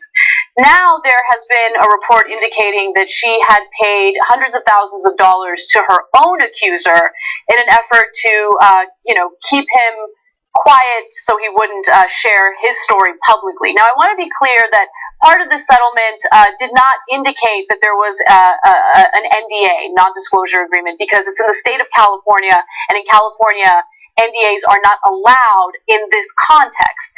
However, the details of this settlement are jarring, and we're, going to give you those details and have a discussion about it. So, according to the report, Argento quietly arranged to pay $380,000 to her own accuser, to an actor by the name of Jimmy Bennett. He's a young actor and a rock musician who said she had sexually assaulted him in a California hotel room when he was 17. She was 37 years old at the time. The age of consent in California where this occurred is 18, so he was underage. So the documents, which were sent to the New York Times anonymously through an encrypted email, include a selfie dated March 9th, 2013, of the two lying in bed together. As part of the agreement, Mr. Bennett gave the photograph and its copyright to Argento. So this has not been published, but there are other photos that have been published as part of this piece. To give you some more details in this, Bennett was 7 when he was cast in a movie in 2004 that Argento was the director for. She also starred in it, and she helped write it. So she has a long history with him. She's known him since he was a child. And some of the information regarding this settlement, including a note that Argento's lawyer had written to Argento, make me, I don't know, there are certain things that raise red flags for me personally in this story. But with that said, anyway, let me give you the note that the lawyer gave to Argento. We hope nothing like this ever happens to you again. Remember, the lawyer is writing this to Argento. You are a powerful and inspiring creator, and it is a miserable condition of life that you live among individuals who've preyed on both your strengths and your weaknesses. Again, that's Carrie Goldberg, the lawyer for Argento. So this was a note that she wrote to her, knowing that, or thinking that it was going to be private. This was in the middle of this huge $380,000 settlement. After this entire case was done, anyway, go ahead, Jake. Look, I think there are two sides to the story, and I don't think it's clear cut as it's being portrayed. On the one hand, was what happened at a bare minimum creepy? Yes. Okay. And also, by the way, he's not old enough to consent. He's 17. Yeah. So that's a huge issue, and nobody's disputing that. In that movie from back in 2004, he played her son when he was a kid, right? Now, that's not when this happened. This, what he calls a sexual, or apparently what he alleged was a sexual battery, happened much later. In 2013. In 2013, at that point, as Anna explained, he's 17, she's 37. But on Instagram, on that day, she had written, waiting for my long-lost son, my love, Jimmy Bennett, in trepidation, Marina Del Rey smoking cigarettes like there was no next week. He writes back, I'm almost there. This is all in public, okay? So she refers to him as her son. In that case, they then sleep together that day. And then she writes afterwards, happiest day of my life, reunion with Jimmy Bennett. He writes positive things later on as well, but that actually does happen oftentimes with people who have gone through something traumatic and they don't know, and they're trying to justify it. So that doesn't mean that it didn't happen the way that he is saying it, okay? So those are all the things that are clearly against Argento in this case, okay? So it's weird, it's creepy, she's known him for a long time, and he's not at the age of consent. So super clear, okay? The things that give us pause, or give me pause, is Bennett had made a lot of money in the past as a child actor. He'd made made more than $2.7 million over 5 years before that meeting. But then he had to sue his mom and stepfather because apparently they'd taken a lot of his money, and then that suit eventually got resolved. He's saying he's not getting a lot of work now, and he thinks it's because he was so traumatized by the incident. He also claimed that because of what his mother and stepfather had done, he was completely broke. Yeah. So he needs money. And now, look, it doesn't mean he's not telling the truth. Maybe he needs money, but he still could be telling the truth about everything that happened here. And in fact, Argento is not really denying any of this yet. She hasn't given a comment to the New York Times as they did the story, etc., right? Now, here's the part that is troubling that nobody else will talk about, right? Or that gives me pause. So you're supposed to end the story right here, and you're supposed to say, men and women should be treated the same exact way, no matter what, etc., right? Okay, but, and everybody is different, and we'll give you all the nuance. If you asked 100 17-year-olds, when they're 17, or later, when they're 37, would you have wanted to have this happen to you? You're specifically talking about males. I'm talking about males, okay? And look, we didn't tell you what happened, but so I'll read that to you. She kissed him, pushed him back on the bed, I'm quoting the New York Times here, removed his pants, and performed oral sex. She climbed on top of him, and the two had intercourse. And then she asked him to take a number of photos, and some of which are now in the record, okay? I'm guessing, my guess is 85% of males would say that would be a great thing, not a bad thing, Okay. Now that doesn't make it right. I'm guessing as to what the number is, and you can guess as to what the number is. So when people equate that to, okay, what happened to her, where Harvey Weinstein raped her when she was 21. If you asked 100 women if they would think that was a good thing, my guess is you would get an answer of 0. 0, right? So I'm asking you guys, are we supposed to take that into consideration as a society? It's not an easy answer. Because you want to say, no, the law should apply to men and women equally, right? Yes, I agree with that. Okay. On the other hand, we all, relatively speaking, acknowledge that most 17-year-old males in that position would be thrilled. Maybe I'm wrong. Maybe I'm totally wrong. And no, they would be horrible. Like, oh, you're going to give me oral sex and you're beautiful and you're going to have sex with me. I don't want it. I don't want it under any circumstance. Maybe. And by the way, and everybody's different. Me, I'll be honest with you, I would have not liked it, loved it. Okay? And sometimes people will say, oh, no, you think you would have liked it, but you would have been traumatized. No, I know myself. I would have loved it. Okay? Now, that doesn't mean everybody's like me. People can be traumatized. Everybody's different. Right. They might go through that. He says he was devastated on the road back. And maybe he was. And the law might not be able to take that into account, right? I'm just giving you the full context because I know that no one else is allowed to say these things and that there are people at home who are going, you got $380,000 on top for that. I'm just acknowledging that. So I disagree with a justice system, a two-tier justice system based on socioeconomic status, based on race, based on anything, right? The justice system should be fair and should be applied equally. And I think that that's certainly the case when it comes to statutory rape, when it comes to sexual assault. Regardless of the genders involved, regardless of the people involved, if he's underage, she broke the law. And a male in this situation would have to deal with a pretty strict standard in our justice system. But we can't have a different standard if the perpetrator or alleged perpetrator is a woman, because some men would be comfortable or would love that situation, right? Because you can't speak for all men. No, I can't. And even if you could speak for all men, which you just admitted you can't, you cannot have a double standard in the justice system based on gender. Okay. I'm just laying out what the different range of thought here is. So he says that he began to feel on the ride home extremely, quote, extremely confused, mortified, and disgusted. And that is totally possible. So I guess the bottom line is, as we now go around judging Asia Argento, I'm asking you to keep the full context in mind, and then you make any judgment you're comfortable with, okay? And maybe you think, like, yeah, of course, my God, that 17-year-old boy, after receiving this sex from this attractive 37-year-old woman, was obviously disgusted. Then you have your opinion, and you have your conclusion, no question. And others might have different conclusions. And I'm going to say one last thing that, again, will probably get me in trouble, which is male's anatomy is different than a female's anatomy.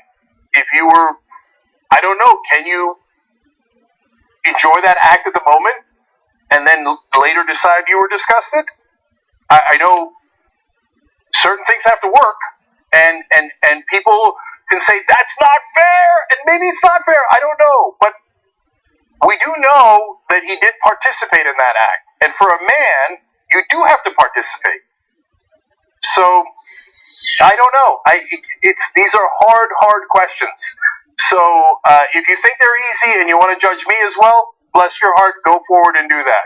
But I don't think they're easy, and I think there's a lot of guys in the country right now going, really? She had to pay $380,000, and now I'm supposed to hate her for giving that guy sex and pay $380,000, and I'm supposed to judge her, and now we're having a conversation about her in the same sentence as Harvey Weinstein. I don't think they belong in the same sentence at all. One other thing that I wanted to just quickly bring up is that oftentimes the perpetrators of sexual assault happen to be victims of sexual assault. Like, they have sexual assault in their past. And we know, based on what she said about Harvey Weinstein, that she was essentially abused by him, right? And so people are now asking, oh, well, can we consider her a valid member of this Me Too movement when she has this dark, element in her past with the 17-year-old actor? And the answer is yes. Because again, oftentimes people who perpetrate these crimes are people who were victimized by them in the past. So yeah, those are two separate questions. Yeah. Is she part of the Me Too movement? Well, yes, she got raped by Weinstein, she says, at the age of 21. If that's true, she's clearly part of the movement. In terms of what she did, well, you can say, hey, it's super fair to say there needs to be consequences for that action. And by the way, there were. It was $380,000 that she paid. I don't know what the statute of limitations here, and if you want to talk about legal consequences, that's a legitimate conversation to have as well. But to say that her previous trauma and what she lived through is now vitiated, like in hindsight, we're going to take it away from her because she doesn't deserve to be in this category, well, that's a weird conclusion that I don't agree with. We got to take one more break, actually 2 more breaks, but let's take this break, and when we come back, we're going to tell you about a Houston doctor convicted of rape, and he's getting no jail time. We'll tell you. That is maddening. There's one line in that will absolutely infuriated me. My guess is it will do likewise to you.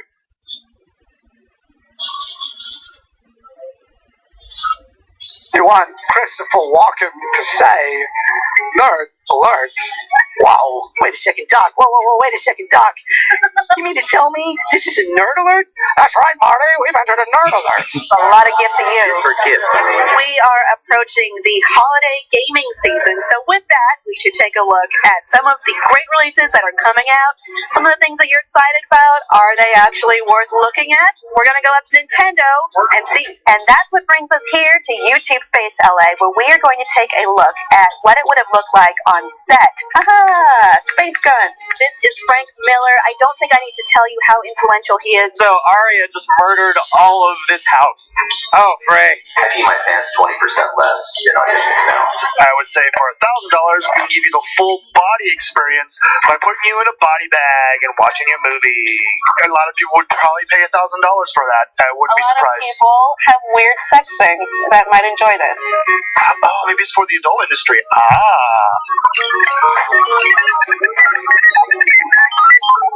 Hello, welcome to What the Flick. Hey, everybody, welcome to What the Flick. Hey, everybody. Who's driving this bus? You go. Have at it. All right. Cheers. Hey, everybody, welcome to What the Flick. Star Wars! I'm excited, as you can tell. Sorry to the booth for yelling in the mic. Sorry, people at home.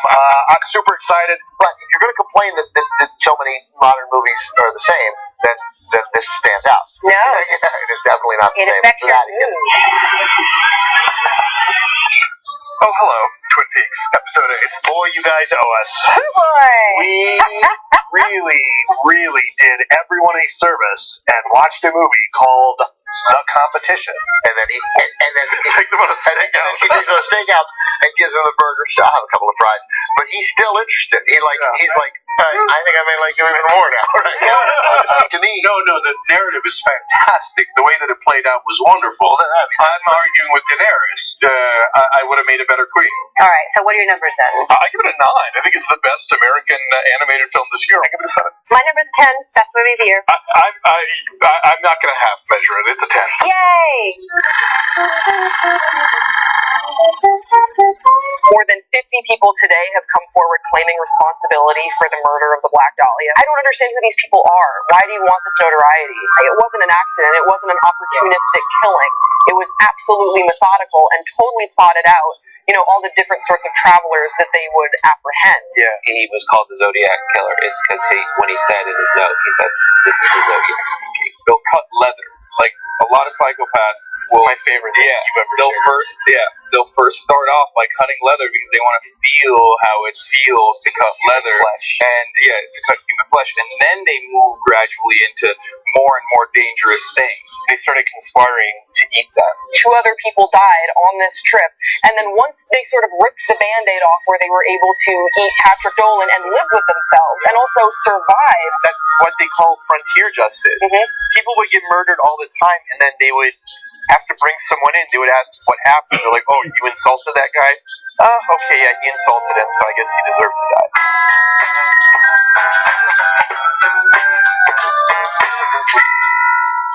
I feel like I could run so far I feel like I could run a marathon, minimum. You ever feel that way, man? Hey, guys. Hey! I gotta go. How much did she have to drink today on the show?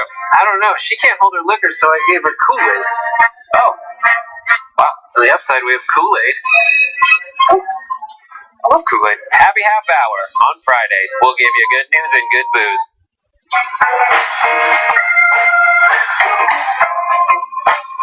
All right, back on the Young Turks. We're going to give you a couple points of view on the story we just did.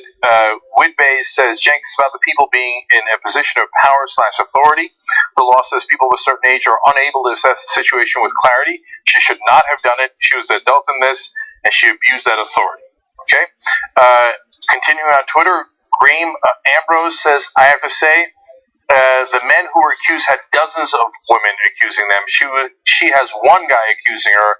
I'm taking this with a pinch of salt. I'm open-minded, but still. Oh, wow. That's an interesting point. Sandrock323 on YouTube Super Chat says, your comment about some boys think that it was great and not something that should be complained about is why male victims don't come forward.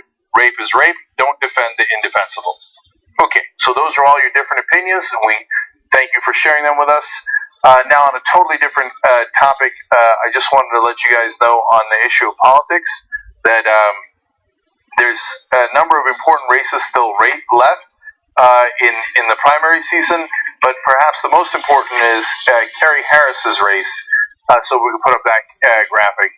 So she's running for Senate against a corporatist Democrat in Delaware. That is a very doable victory, and the entire Ocasio-Cortez team is now in that. I don't know about the entire, but almost all of them are there helping her. So please, the most important thing you can do is carryharris.com/phonebank. You can do it from anywhere in the country. That progressive victory would be huge. It would be as large as the Ocasio-Cortez win because it's a Senate race, but it's a small state, so it's very, very doable. And by the way, just again, you can watch the show from anywhere. Make sure you get our app, both the Android app and the iOS app. They're both out now, tyt.com/app. All right, Anna, what's next? All right. A Houston doctor has been convicted of raping one of his female patients while she was heavily sedated. She was in the hospital following an asthma attack, and while she was heavily sedated, this doctor, his name is Safiq Sheikh, goes into her room on two separate occasions. First time he fondled her against her will with no consent. The second time he raped her. Now, the jury did convict him. He's convicted of raping a patient in her hospital bed while she was sedated, but he was only sentenced to 10 years probation and no prison time. He's an internal medicine resident who was on call at this hospital that night. He's been charged with assault, and the Texas Medical Board revoked his license after the arrest. He will have to register as a sex offender for the rest of his life, but the fact that the jury refused to give him any prison time is incredible. Also, I want to note what the defense attorney said in this case, which I couldn't even believe, but this is part of the defense. He made a mistake, but he didn't sexually assault her. Here we have this Latina woman with her fake boobs that came onto that little nerdy middle-aged guy, and he lost his mind. Lisa Andrews, that's the defense attorney. Again, keep in mind that this woman was heavily sedated and unable to defend herself or protect herself against this predator. I can't believe they said that comment. First of all, what does the fact that she's Latina have anything to do with anything? I mean, that is an unreal, outrageous thing to say about a rape victim. What are Latina? It's unbelievable, let alone blaming her. So now I just want to be absolutely clear, and they blamed her for other things too that I'm going to get to in a second, but I want to be absolutely clear about who was at fault here, because this case is clear cut. First of all, he was convicted, so let's just acknowledge that. And so the jury thought, yeah, he did do it. So now, if you hear the evidence, you'll see why they thought that, because he goes in, she's heavily sedated, he goes in a couple of different times. First he fondles her, and then there's digital penetration, and then he has sex with her on this last time that he goes in. She's pressing the call button in a panic. She's sedated, but pressing the call button for the nurses. It was unplugged. Yeah, he disconnected it. The minute she is out of the sedation, she tells the nurses immediately, "This guy raped me. This doctor came in, and she didn't even know who the doctor was. She described him. They figured out who it was, and then they did a DNA test because they immediately did a rape kit on her, and his DNA matches. It's definitely him."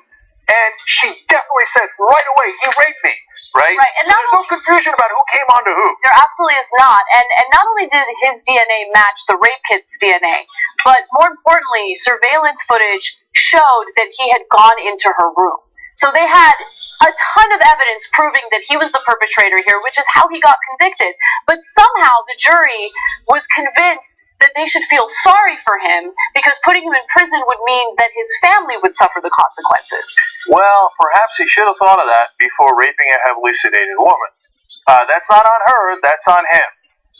And so the defense went on to question the victim about quote-unquote sexy photos on her Instagram. No, this is crazy. So if somebody rapes you and you took a shot in a picture in a bikini 3 years earlier on the beach, you had it coming?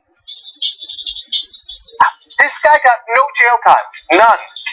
And I'll tell you what my guess as to why. It isn't because she's a sexy Latino woman or whatever the hell that means, right? It isn't because he didn't do it. It's the same thing that happens all the time. The jury looks at it and goes, "Oh, is this a good person or is it undesirable?" Right? In this case, it has absolutely nothing to do with race. It has to do with socioeconomic situation. So here's a good, upstanding citizen who's a doctor. Are we really going to put a doctor in prison? Whereas if you're poor, no matter where you're from the Holler, you're from the Bronx, it doesn't matter. You're poor, they look at you and they think, guilty. And they think we're going to put you away as a rapist for 10, 20 years, etc.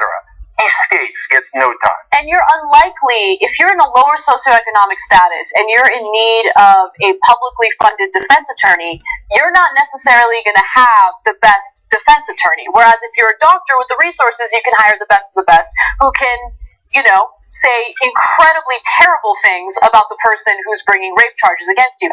By the way, I want to be clear about one other thing. So, yes, that defense attorney mentioned the fact that the victim here was Latina, but she also insulted her by mentioning her body, right? Mentioning her body. Like, this is the reason why so many rape victims don't come forward. Think about it. If you've just been raped, as this woman has been, do you want to sit through a case where you're going to have defense attorneys judge your character, judge your body, talk about your fake boobs? I mean, how degrading is that? It's incredible. Then they're going to get into your life and they're going to judge you for every picture you've ever taken. So this is why so many rapists get away with it. And look, last thing on it is, I can't stand what the defense did here. I get it; they get paid to be defense attorneys, but the part that bothers me the most is that we as a society, that's a jury of his peers, 7 men, 5 women on that jury. They look at it and when they see a doctor, a wealthy doctor, and then the defense attorney says this Latina woman with her boobs and her pictures on Instagram came onto him. They go, "Oh well, she is Latina and she is attractive, and she once took a picture on Instagram. No prison time." And so, what's the worst part of the story is that defense worked enough for him to go completely free. Yes, he's on the list. Yes, he has probation, but no prison time whatsoever. Because that jury said, "Oh, good point about the Latina. Good point about the Instagram pictures, and he is a upstanding citizen." Deeply, deeply frustrating.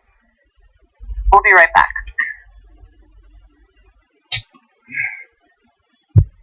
I'm Hassan Piker. Don't forget to follow me on Instagram at Hassan D. Piker and on Twitter at Hassan the Hun. And this has been The Breakdown. Was that good, guys? Okay. Not enough hashtag use. Hashtag abs, hashtag model, hashtag woke bae. Hashtag one black friend. I'm thinking more rings. I got them here. Do you need more accessories? Way more accessories. I don't know where to put it. Come on, throw these on. Woke bae, not sleep bae. More sexy too. When's the last time you posted on Instagram? Too long. Come on, man. No, you need to post at least once an hour. What's the outfit of the day today? Is this what you're going with? No. We need more accessories. We need. This doesn't have anything to do. It doesn't for your gay audience, man. Yeah, the gays love you, man. Okay. What else? What else do I need to do? You haven't appropriated a culture in a week. We have like a kimono or something. Yeah, that looks good on you, dude. Perfect. How many rings you got on? Do you have any more? I got 3 more. Yeah, can we get more rings on this? And when you're done, kiss the ring. Look at the camera. Kiss the ring. Maybe like a little wink. Islam's role in terrorism and all the Huffington Post articles were doing well. I was thinking. How many likes did our last outfit of the day picture have? Only like 100,000. So I think that's where your focus needs to be. I hear you on all the blah, blah, blah social issues. We need to focus on followers. Kids in Yemen. We don't care if you sleep at night. Dab, dab. Okay, dab. There you go. More. Talk about yourself more. I'm Hassan Piker. Don't forget to follow me on Instagram. Yeah, be more into it. Instagram. This is important for me. Americans losing access to healthcare coverage. I hear you. Attack Tommy more. I've done it. So many. She shoots out of her living room now. She's like punching down now. We're okay with that. It helps the brand. We made you. We got you verified. You're nothing without us. So I don't know what else I need to do here. Just take off that shirt. That's exactly why Tommy Lauren is stupid. I hate you. I'm Hassan Piker. Follow me on Instagram. Hashtag woke bae. Hashtag woke bae. Please follow me.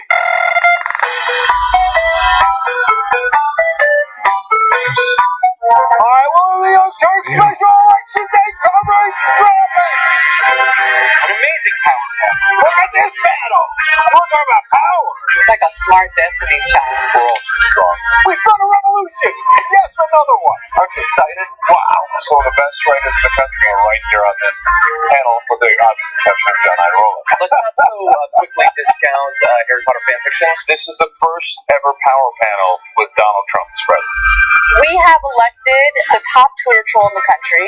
You know, I can't get over the fact that Donald Trump already has lower numbers than George Bush did after Katrina. We have to stop pretending that race is not an issue in this country. Now keep in mind, racism had gone away until Barack Obama brought it back. That's right. They want to protect life so much that they want to ensure that insurance companies don't cover your maternity care. Their legislation is always accompanied by some kind of moral judgment, right? This idea that poverty is a choice. What ran me away from Christianity was judgment and condemnation. Assaulting peaceful protesters in North Dakota, crazier than bombing Yemen, crazier than bombing Syria so much they ran out of bombs. You mean crazier than funding ISIS and trying to knock off Assad at the same time? Amazing footage came out today of a 5-year-old child being miraculously pulled from rubble in Aleppo. A miracle and a reminder of the horror of that conflict is still present every single day.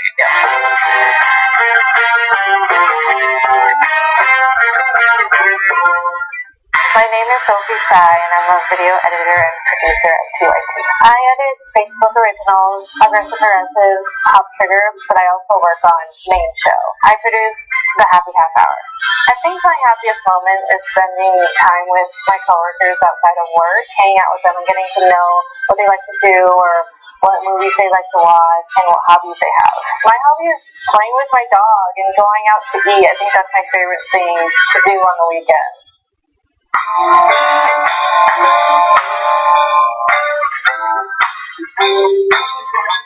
Alright, back on the Young Turks, a couple of quick tweets for you guys. Hangry Skywalker says, why are we surprised? The president literally admitted to sexual assault and the country is cool with it. Fair point. E.F. Husso says, these actors are murderers and rapists, but I guess some are good people. Now, that's of course, he's kidding, and it's an outrageous thing to say about doctors. Let's note for the record, it's also an outrageous thing to say about Latinos. So Cascadia Hermit with the last tweet here saying, my question regards to how often did this guy do this? He was practiced enough to remove the call button and knew enough about sedation to strike a vulnerable target. Yep. How many victims were there? I don't know, but it is an interesting question.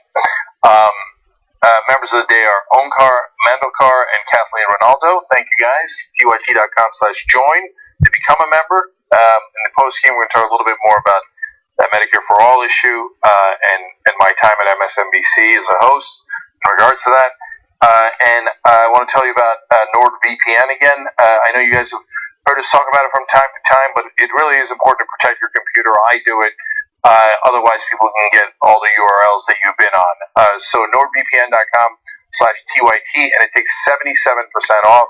It's military-grade encryption, so only VPN to receive a perfect score from PC Mag. And so if you go over to NordVPN.com/TYT, or you put in the promo code TYT, you're going to get 77% off your internet protection. Just letting you guys know. All right, what's next? The Trump administration claims that it only goes after undocumented immigrants who are guilty of committing crimes or suspected of committing violent acts in the United States. But more and more examples show that ICE is specifically targeting all undocumented immigrants, especially when they're in incredibly vulnerable situations. Recently, ICE detained a man who was driving his wife to the hospital to give birth to their child. CBS News has more on this. Surveillance video shows Maria del Carmen Venegas 9 months pregnant and hysterical on the phone. ICE agents just arrested her husband, surrounding their car at a gas station while they were on the way to the hospital to give birth by a scheduled C-section. Y me dijo, ¿me puedes mostrar tu identificación? I said, sí. They asked if I could show some ID, she says. Then they asked for her husband's ID, which she says was at home. That's when ICE agents asked Joel Arona Lara to step out of the vehicle and took him into custody. Venegas had to drive herself to the hospital. He's never even had a ticket, she says. The police have never stopped him. Venegas says her husband has been in the U.S. for 12 years.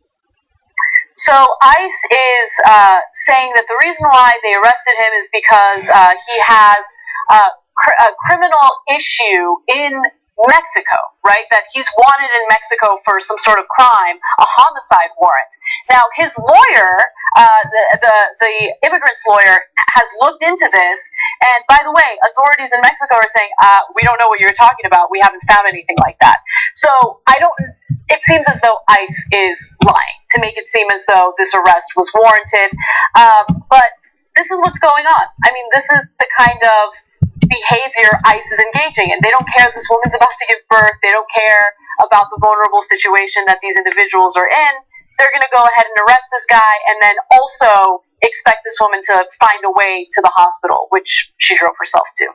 So I'm not as sure about the story, and I'll tell you why. So, I mean, a homicide is no joke. If he's wanted for murder, we're actually helping the government of Mexico by arresting him and bringing him back to justice. But the part that gives me pause, as it does for Anna, is why didn't you want to go back to his house and get his papers? I mean, at a bare minimum, I'd want to know that I got the right guy, and I've got this situation that's obviously not normal. He was about to take his wife to the hospital, and I might not believe him if I think he's a murder suspect, right? But I'd want to see his papers, make sure I got the right guy, and I'd care a little bit about his wife, who's obviously in a understandably hysterical situation where she's panicked about having to go and deliver without her husband. So I want to do a little bit more checking here. If it turns out he really is a murder suspect, and eventually Mexico, right now the consulate says we don't have information on that.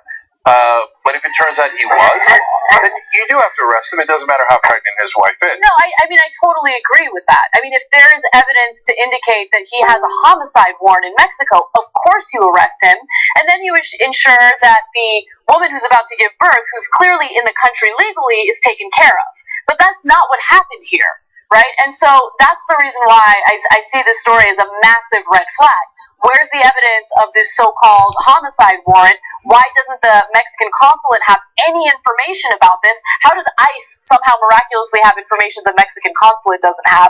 It seems as though they just targeted someone. The second he didn't have the ID or identification that they asked for, they decided to arrest him and just, brush this woman aside as they were doing it. Yeah, so as we talk about all the time on the show, context is really, really important. So if you've got a warrant from Mexico, that should be fairly easy to prove. Exactly. And so that's why there's the red flag that Anna's referring to. So it's weird. The Mexican consulate, you would imagine, would immediately go, "Oh, thank you. Yes, we had a warrant out for his arrest, and no, in this case, I did the right thing." Whatever. It's surprising. It's unusual for the Mexican consulate to not have that information. But it's possible. It's possible. Okay? And then, secondarily, the context is ICE is going around nabbing people all across the country, even if they're nowhere near the border, oftentimes without asking questions. Here's another case where they don't even bother to confirm that he's the right guy. They don't go back to see if he's a legal resident or not. He says he has papers at home. They don't bother to check. And in the context of all of the near kidnappings that ICE has done throughout the country, you see this story and you think, I'm not sure that I trust ICE. I think that is a very fair thing to say at this point. I know that there are some conservatives who say, if you're in a position of authority, I don't care what the context is. I always believe you. The government is always right. The police are always right. Law enforcement is always right. Unless they're investigating Donald Trump, in which case it's a rigged witch hunt. But otherwise, I'm positive the cops are always right, no matter who they shoot or no matter who they arrest. Our job in the media is not to just trust official government sources, but to question that, to be watchdogs. Right. So this is a perfect case where it is fair to be a watchdog in this story. So we'll follow up and we'll see if they ever produce that warrant, or if no, as usual, unfortunately recently, ICE went and grabbed the guy because they've now been given a green light to go around targeting Latinos all across the country. Right, and if there is an update to this story and we miss it, let us know, because I'm very curious to see what the reality is in the situation. And again, if he does have an arrest warrant, then ICE was justified in arresting him. But so far, what we've seen makes it seem as though ICE is making something up to cover what they've done in this case. All right, we got to take one more break. When we come back, a story about selling off public lands that's infuriating.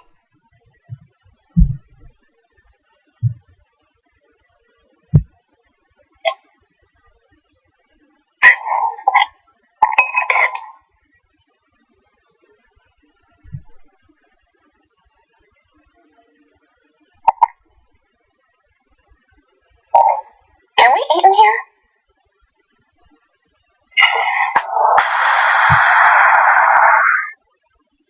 Once again, it's me, here at the streets. You people have thought that I was here to interview people. Instead, I was here to take it over for myself, my own agenda. Congratulations on your award. Quick question, who's keeping it? Well, we have a collective safe deposit box in Peoria, Illinois that we will be putting it in. You have to plan ahead. She's gonna lay like this. You can hang your tank tops on, and then I can put my coat on. Or maybe a towel. I can hold your award. I'd be happy to do it. Okay, good. I'll just hold this real quick. Can you just get this from my mom, just so she has no idea the difference? This year also has been a pretty big year for you politically. You have sat down with, do you want to just name, Hillary Clinton. Yes, our next president, hashtag I'm with her. Oh! I'm just going to put that out there. I already knew that, but I feel like it's powerful now. You just said it. You know? Come on. I'm actually going to Florida next week and knocking on doors and trying to get all my fans. Make sure the millennials, you go out and you vote. It's very important.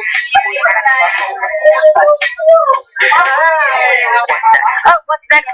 Just, world domination. Yes. And stuff. Our matching tattoos and rings. Exactly. But honestly, what's next is whatever I can do to be a positive light in this world is what I'm going to do. Did you ever think when you started making YouTube videos that you'd be holding an award? Yes. You did? Yeah. An Oscar. You're the first. Okay. Oh, right. Okay. You're the first person that other people are like. People always ask me that. Did you think you were gonna have 10 million subscribers? Did you think you were gonna be in a movie and all this stuff? And I say yes. You have to believe in yourself, ignorantly almost, or arrogantly almost, to the point where you have to believe in yourself when no one else does. So obviously, I believed in myself. Once again, I am here, backstage.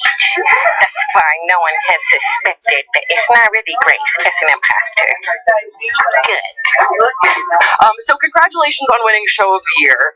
Did you expect this? I was hoping. I was thinking they were going to be top 3. I thought Good Mythical Morning might take it because they're a great show. They have a great audience.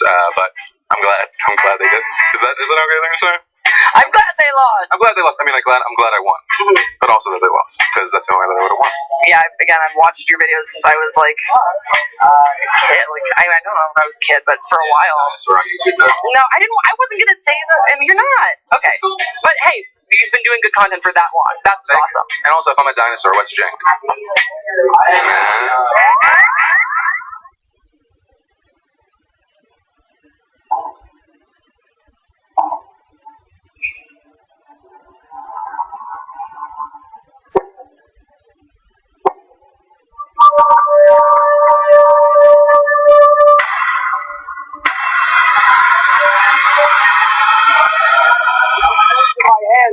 small, something else must be small.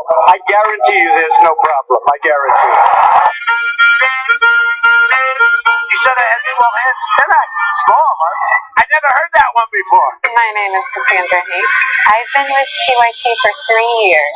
I am a video editor and a photographer. I edit the main show, Pop Trigger, sometimes Think Tank, and my favorite show, Murder with Friends. Oh yeah, that's right. You said Murder with Friends. Being a main photographer, I get to photograph and sometimes meet some of the celebrities that come through. Susan Sarandon was amazing because she brought her dog Penny. Meeting people like Joss Whedon and Quentin Tarantino has been some of the reasons why I got into filmmaking and photography was like a dream come true.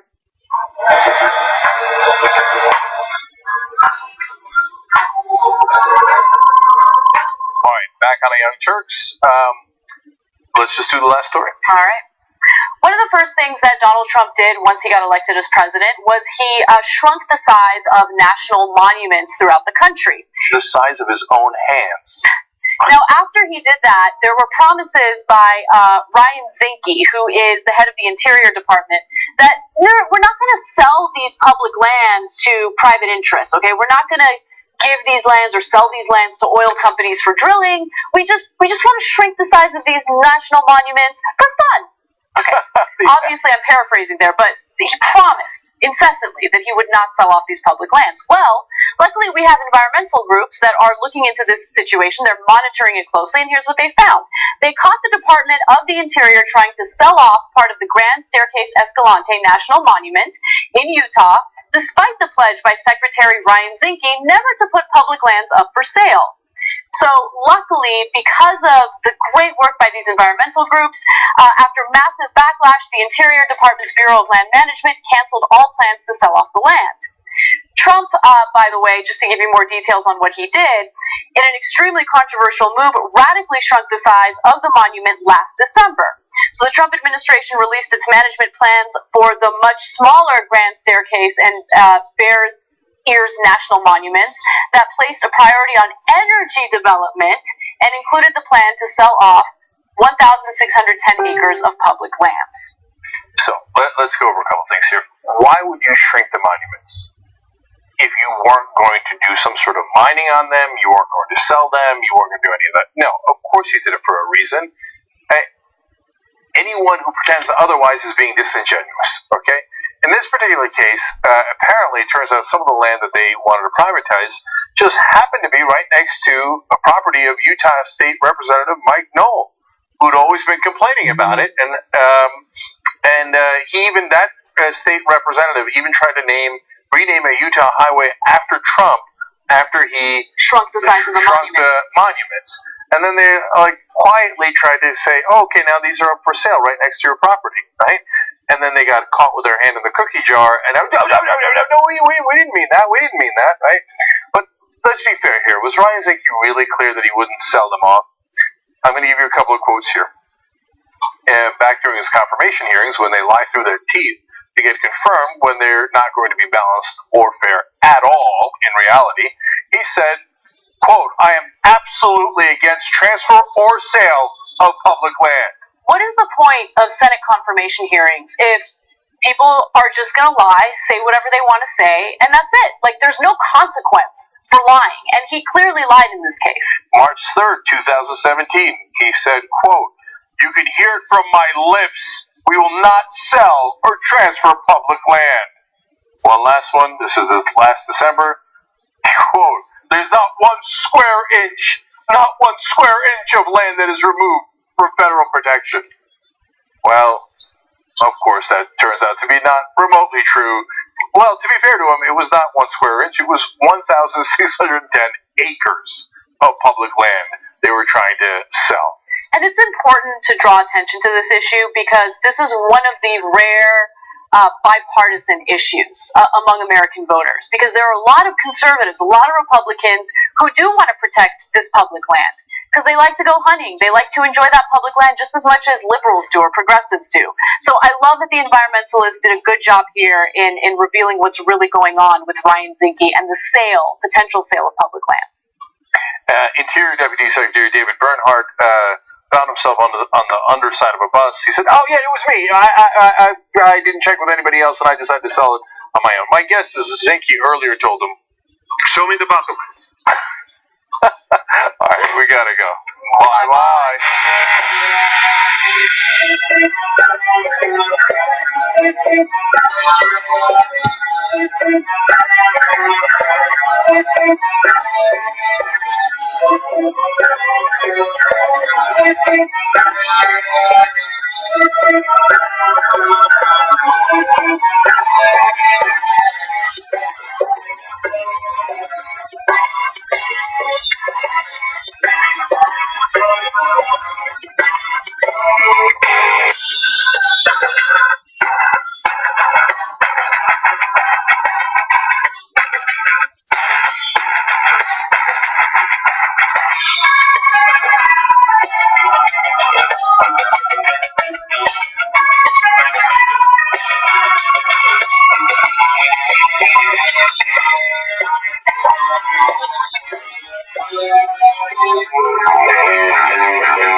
two amazing guests for you guys, so I'm going to get right to it.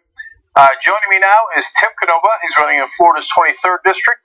You might remember the name of the incumbent in that district. Her name is Debbie Wasserman Schultz. It's a bit of a rematch. Tim, welcome to Rebel Headquarters. Thank you, Jay. Appreciate it. All right. So, Tim, you're running as an independent. We're going to talk about that in a little bit. I want to talk about your policy issues in a minute. But first, let's talk about Debbie Wasserman Schultz. In the Sun Sentinel, you were quoted as saying that she is the kiss of death, she's the albatross around this party, and a menace to Florida, the nation, and the world. Pretty strong language. Why do you think that? Well, I think it's pretty accurate. I think she did prove to be an albatross around Hillary Clinton's neck in the state of Florida, which was a pivotal state in the presidential election. I think for every Democratic voter that she might have attracted to vote for Hillary in, let's say, Blue Broward County, she lost a lot of votes outside of the blue sections of Florida. As far as a menace to Florida, she's really the epitome of the corporate machine here. She's been taking millions of dollars, and that's not an exaggeration, from some of the largest predatory interests, including payday lenders, Wall Street banks, the fossil fuel industry, even private prison companies. Recently, she's been attacking the private immigration detention centers under Trump, and yet she was taking money from the Correction Corporations of America while pushing a $100 million private immigration detention center in her own district. She's a drug warrior. She says that marijuana is a gateway drug. You know, she represents mass incarceration. She takes money from the big sugar industry and big agricultural interests, which are contributing to really a growing environmental crisis right now in the state of Florida. We see these blue-green toxic algae tides that are fouling the drinking water, certainly fouling the waterways and killing an awful lot of wildlife, hundreds of sea turtles and manatees, and it's a growing problem here in Florida. So, Tim, I think the most common and interesting question here, legitimately so, I believe, is why you're running as an independent. Why not just take her on in the Democratic primary? That's a great question, and we ran as a Democrat 2 years ago, and we ran quite a great grassroots campaign. We raised millions of dollars in small donations online. In fact, we broke records for the highest percentage of small donations online for any federal campaign in history. And we put that money back into the field. We had 4 field offices, and we created an army of hundreds of volunteers and field organizers. We were knocking on 10,000 to 12,000 doors a week, and our internal field numbers showed a very different result than the official result. It showed us actually winning the race. And that was our experience on the ground wherever we went. So after the race was over, after the votes were counted, so to speak, I asked to see the ballots, and we put in a public records request to inspect all the paper ballots in our race. The supervisor of elections, who's a close ally of Wasserman Schultz, stonewalled us for months. I finally brought a lawsuit. While the lawsuit was pending, the supervisor destroyed all of our paper ballots, and those were clear violations of state and federal criminal statutes. I mean, actual felonies. At the time, and I should say that's not an opinion. I mean, this was clearly established to the point where the supervisor admitted it in videotape depositions, and the Florida Circuit Court granted a summary judgment in our public records request and ruled that the supervisor had indeed violated these criminal statutes. So I wrote to all of the Democratic Party officials in Broward County and Miami-Dade and in Tallahassee with one simple request: to just join me in calling for an investigation.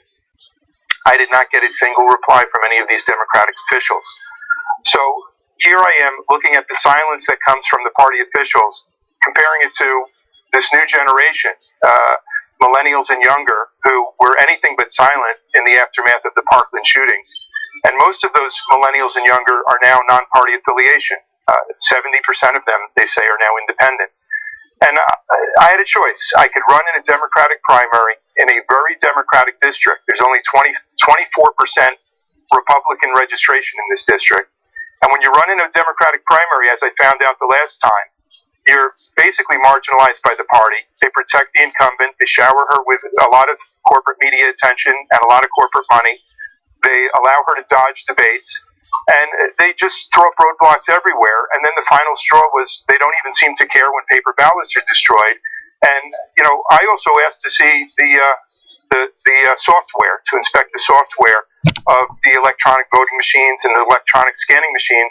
You're not allowed to inspect the software because it's considered proprietary. It's owned by the private vendors that are hired by the supervisor of elections. So, we don't really know what to believe as far as the outcome of the last race. I thought by running as an independent, it puts me on the ballot in November instead of a late August closed primary with a very low turnout. All those millennials and younger can now vote. And it really widens the kind of conversation that we can have on the issues. We're not really tied down to sort of the Democratic Party catechism and talking points. We can talk to all of the voters about a wide range of issues. And again, because it's such a gerrymandered district, there's very little chance that a Republican's going to win a three-way race. So, Tim, how much did you lose by, according to the official count? According to the official count, 13 percentage points, about 6,000 votes. Yeah, so do you think that there's really some chance that they just stole it? Like, don't get me wrong, I think that shredding the paper documents is outrageous, right? And the whole idea that these voting machines are proprietary and so no citizen can actually verify the vote is maddening and completely unacceptable. But do you think that they actually rigged the vote so that you would have won otherwise? My gut tells me they did. I'm sorry to say. Who commits felonies by tearing up paper ballots, by destroying them while litigation is pending, while they're the subject of litigation, if they're not trying to hide something? Our internal field numbers, based again on 10 to 12,000 door knocks a week and 2 to 3,000 phone calls a week, where we would rank the voter engagement in the van voter database, it showed us running away with it. It wasn't even close at the end. And all of the early voting sites and election day sites that I went to, it was the same experience that I had and that many others did. I got to tell you, Wasserman Schultz's name recognition is very high, like it is all over the country. But even here in this district, I think her name recognition works against her at this point.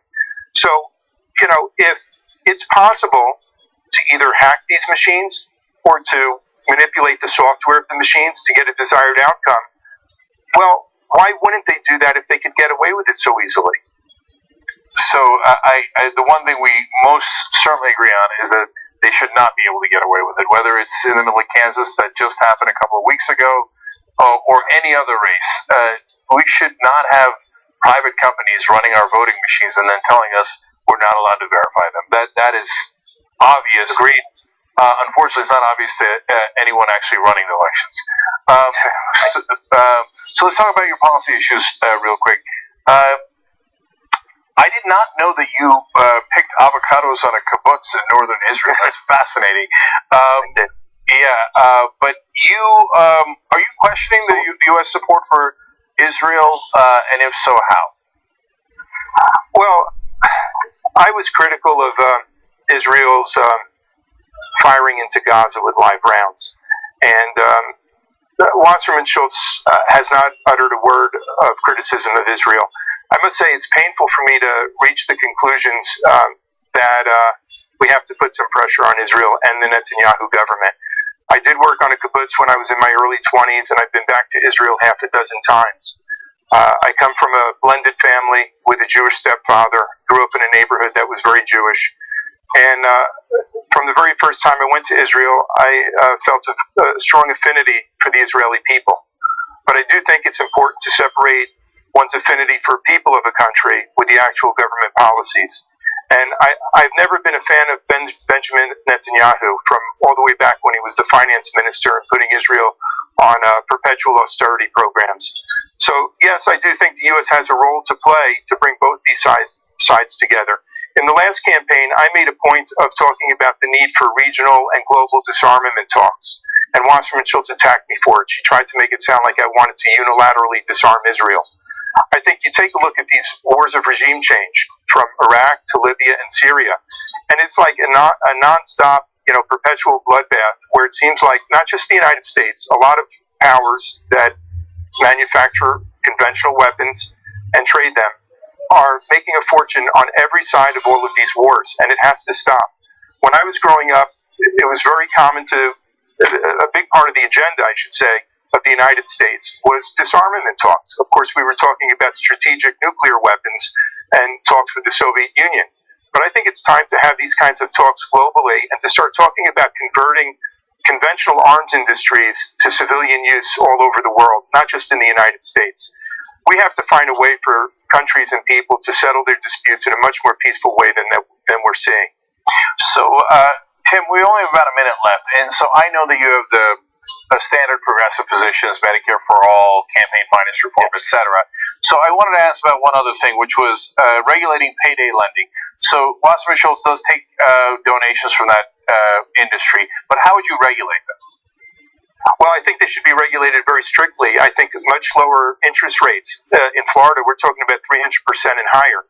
Now, I've been a law professor for many years. I've been tenured for over 15 years, and my area of study and scholarship has been financial regulation in the Federal Reserve and financial markets. I'm all for postal banking, for instance. I think there's ways to serve the poor communities and the low-income communities, like this country did from the 1930s to the 1960s, where the postal system actually had low-cost checking for citizens.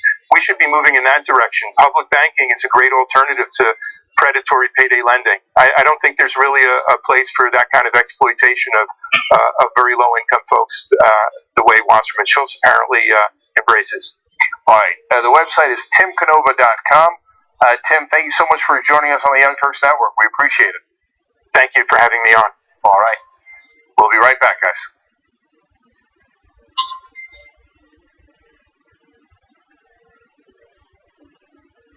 This isn't Anderson Cooper. If you say some BS, I'm not simply going to let it slide and then move on to the next thing.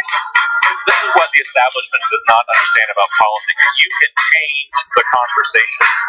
This is my place in that broader revolution. We first have to fight to prove that we are good. We then have to fight for our freedom. Then we fight for our equality. And now we are fighting for our survival because your militarized police force thinks it's okay to shoot us at any point in time. Look at what's happening in society today. It's hard not to think about what's going on.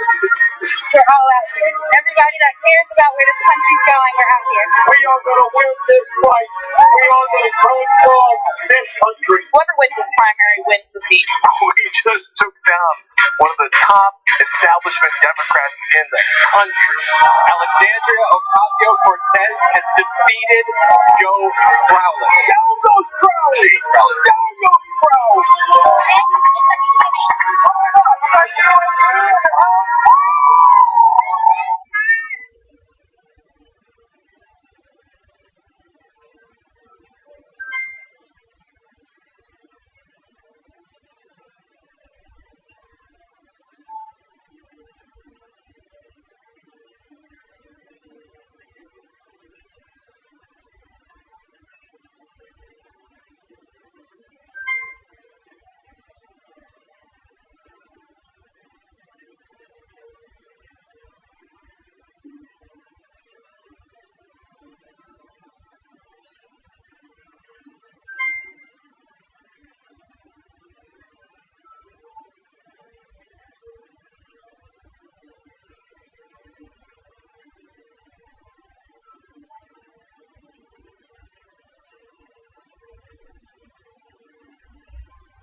Now joining us is Sheila Sherfilis McCormick. She's running Florida's 20th district against Alcee Hastings. Well, he is a very, very long time congressman from that district. So let's talk to Sheila. How are you? I'm great. Thank you for the opportunity to be on this show. It's wonderful. No problem. Thank you. Thank you for saying that. So let's start with the incumbent first. So why run against Alcee Hastings? Well, he's been a congressman here in my district for over 25 years, and we've been plagued with stagnant. But as I started digging in deeper, I started seeing all the payments that he's receiving from payday lenders, Big Sugar. The issues that we're suffering in our communities, they have a direct trail to his contributions and his voting records. So I could no longer stay quiet and sit here and act like, oh, nothing's going on, when we actually can see the problem and pinpoint it, which is realistically how much money he's actually receiving and how he's voting.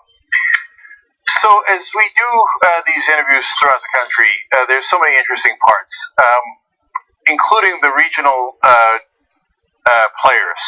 So now that we started doing Florida interviews because the primaries are coming up, all I hear about is Big Sugar, which you don't hear much in the rest of the country.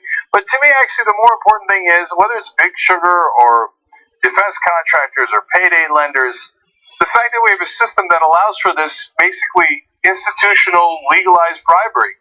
So Hastings also takes money from private prison companies. Do you think that might affect his views on criminal justice reform? Well, of course it does, but not just on criminal reform, but justice reform, but also immigrants. I'm a first-generation American. My parents are Haitian, and we live with the issues that's going on with ICE every single day, and these facilities that are taking immigrants and housing us there. So if he's getting a big portion of his money from these facilities, of course he's not going to fight against it. Meanwhile, most of his constituents are people like me who live it every single day, who suffer it, and we can't stand by idly and allow him to continue accepting these funds and coming to us in our community telling us, oh, I'm working as hard as I can. You're really not, and we can't accept that any longer. So, Sheila, you are the CEO of a company that provides home-based continued medical care.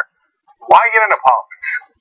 Well, I actually have a law degree, and when I graduated from law school, I decided to go into healthcare because it was an exciting time. I went to law school a little bit later because I had a family already, and it was during the time of the Affordable Health Care Act. And I just fell in love with it, looking it up and looking at the regulations. So I thought this was a great opportunity for me to go in and merge two things, which is healthcare and regulations, and be at the forefront. And I fell in love with it, and I've been doing that ever since. And I also have been lobbying on initiatives that actually touch my community, such as Medicaid, Medicare, ensuring that it's not just that we're all getting Medicaid, but access, which is a big issue that people don't really understand. That, they opened up the Medicaid door slightly, but we still are denied access. We still don't know what we're entitled to. We still don't have the services in our community, especially when it comes to mental health, especially when it comes to our elderly really getting the things they need. And for years, I've been on the Hill advocating for the recipients, and I don't see any movement. If anything, what I'm seeing is that they don't really have understanding of what efficiency really is. I'm a big proponent for Medicaid for all, but we can never get there if we have people who are idly taking on bills from other organizations that have an interest of closing that window to let everybody get Medicaid. So I'm very passionate about that because I know at the end of the day, the people who are denied access are working class families. I'm a mother of 2 children. I'm a wife. And I see it every day how hard it is. My daughter actually has a learning disability, so I can tell you from first-hand experience how hard it is to actually get the services that are needed. I have to spend so much money out of pocket when in other areas it's easy for them to get it. And I can't go forward in this country, in my America, knowing that there are a lot of women who are suffering the same issues I'm having. If you look at the statistics, there's a growing number of children who are born with autism, learning disabilities. Why is no one talking about that? Why is no one talking about how are we going to help this generation of children? Instead, they're staying silent, saying that we can never have Medicaid for all. This is absolutely baloney. It's not realistic. If we want to have Medicaid for all, we have to be efficient with our resources. We have to be using telemedicine and our resources fully. Once you start using it fully, what you're going to start seeing is that everybody has a means of getting access. We also need to focus on preventative medicine. Preventative medicine is imperative, especially when it comes to nutrition. A lot of diseases that we're seeing right now, like diabetes, we're starting to see that it's actually reversible. So if we can focus on reversing diabetes, preventing certain diseases, then we'll see that these forecasts that they have of us not being able to afford Medicaid, it's just not true. It's a real issue. Is do you want to expand Medicaid? Do you want to have Medicaid for all? It's not if we can do it, and that's an excuse they hide behind. And I'm ready to pull the veil off of it. We can't stand by and allow this to happen any longer. If we're looking also at Medicaid and Medicare and preventative, we must look at the environment. We're seeing that nutrition is imperative to being preventing diseases. And if we're looking at natural sources, we have to look to our environment. We have to look to the earth that we're living in, and even the fishes, and even just everything. The algae that we have going on now with the red tide. This is the thing that touches our lives every single day, and that's why the environment, big sugar, is such a big issue in Florida, because the big sugar has been able to not be regulated, to have these practices that are hurting the earth, and now we're feeling it. We have fish coming ashore. We have manatee. We have everything coming ashore, and this is the life that we're living in South Florida. It makes me wonder. Go ahead. So Sheila, you mentioned earlier that you were passionate. You didn't need to. I think that comes across pretty clearly. And I've decided that Big Sugar would be a good name for a rapper. But anyway, but I am now. You got me randomly curious about what lit the fire. So do you remember the first thing that you did in any political sphere that and why you were motivated to do it and what you got out of it? Well, like I said, I go when I lobby. Like, I just have a love for the law, and so I'll go when I lobby, and I read these. I read the bills, and I see what they're putting in there. And one of the first things that I noticed was one of his infrastructure bills. It was the funding that he was referring to for the infrastructure bill was based on a funding that doesn't exist any longer. And I said, oh my God, this is exactly why we haven't been able to sponsor a bill since 2009. Since 2009, my district, which encompasses Broward County and Palm Beach, our congressman has not been able to solely sponsor a bill to meet our needs and pass. And it's because of this. I don't know what you call this, but laziness, you expect to be there, but how are you putting up bills with that kind of funding that doesn't exist? These are things that I can no longer let go forward. And so I think when I started seeing the truth about it, because, we work so hard, especially being a woman in South Florida, a mother, going to school, going to law school. I did my MBA. We work so hard to serve our community, and when I get to Congress and I'm talking, and I'm like, you don't know this?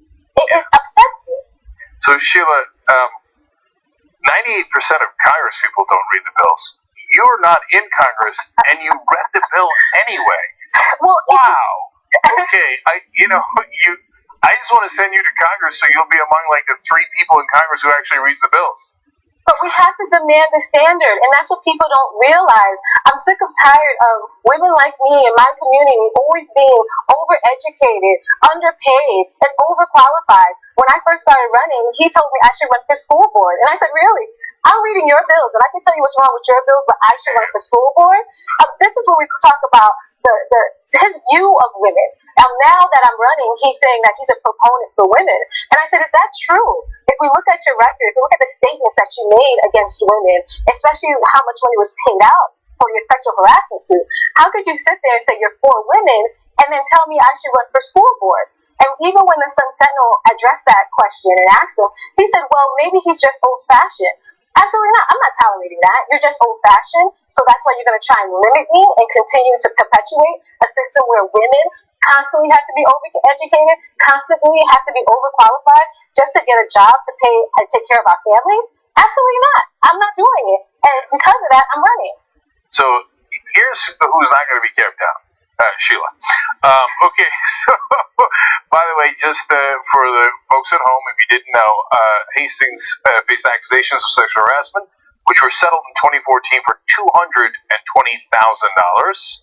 And in this particular race in Florida's 20th, there is no Republican running. And so it's just Sheila or Hastings. So that's the choice, and it's in the primary. I do want to ask you one more quick question because we're running short on time. But I want to make sure everybody's got the website too, SheilaForCongress.com, and she is not taking corporate funding, so volunteering and donating makes an even bigger difference. SheilaForCongress.com, and you see the links for volunteering and donating as well. So the last question is about economic mobility. You've got that as one of your priorities. Your mom was apparently a maid at Waldorf Astoria Hotel, and how do you propose, if you're in Congress, you can actually make economic mobility more possible for the average American? Well, there's two things that really stop us from being mobile. The debt that every generation is entangled in. And we have to actually close those loopholes when it comes to these financial institutions that create these schemes. And, every time I look at these bills, I feel like they're kind of like aliens. They keep morphing themselves into something else so they can't be regulated. We have to stop that. But we also have to create cooperative agreements between the different types of environments in the district and all over the country. And what I'm talking about is actually having a cooperative agreement with farmers where they're bringing fresh food into the inner city and having that exchange. And in return, in our cities, we have a lot of people who have medical training that we can bring into the rural areas because they're deficient there. But then we can also have a cooperative agreement where we have the baby boomers who want to retire but don't have that money. We can reincorporate them into the working class as being mentors for the millennials. And for that, I would want to give a grant where they can now teach professionalism. They can teach things on being a business owner, the tenacity it takes, and the see-through, the things that the millennials are kind of being distanced from, being that we have more technology going. We have to kind of see that. If you have someone there who told you, look, I did it. I actually did this, I grew it, and this is how you can do it. Then we'll see that our population of workers will be actually fuller and richer, and then we can actually thrive. Yep. All right, Sheila Sherphillis McCormick. I got one note for Big Sugar. Watch out. Here comes Sheila. Thank you. All right, SheilaForCongress.com is the website. Thank you for joining us. Really appreciate it. Thank you for having me. All right. Okay, we're out of time. We got a great post game coming up for you guys. I'm actually going to, very rare, going to criticize Sacha Baron Cohen on something. So tyt.com/join to become a member and get those post games. We'll see you over there.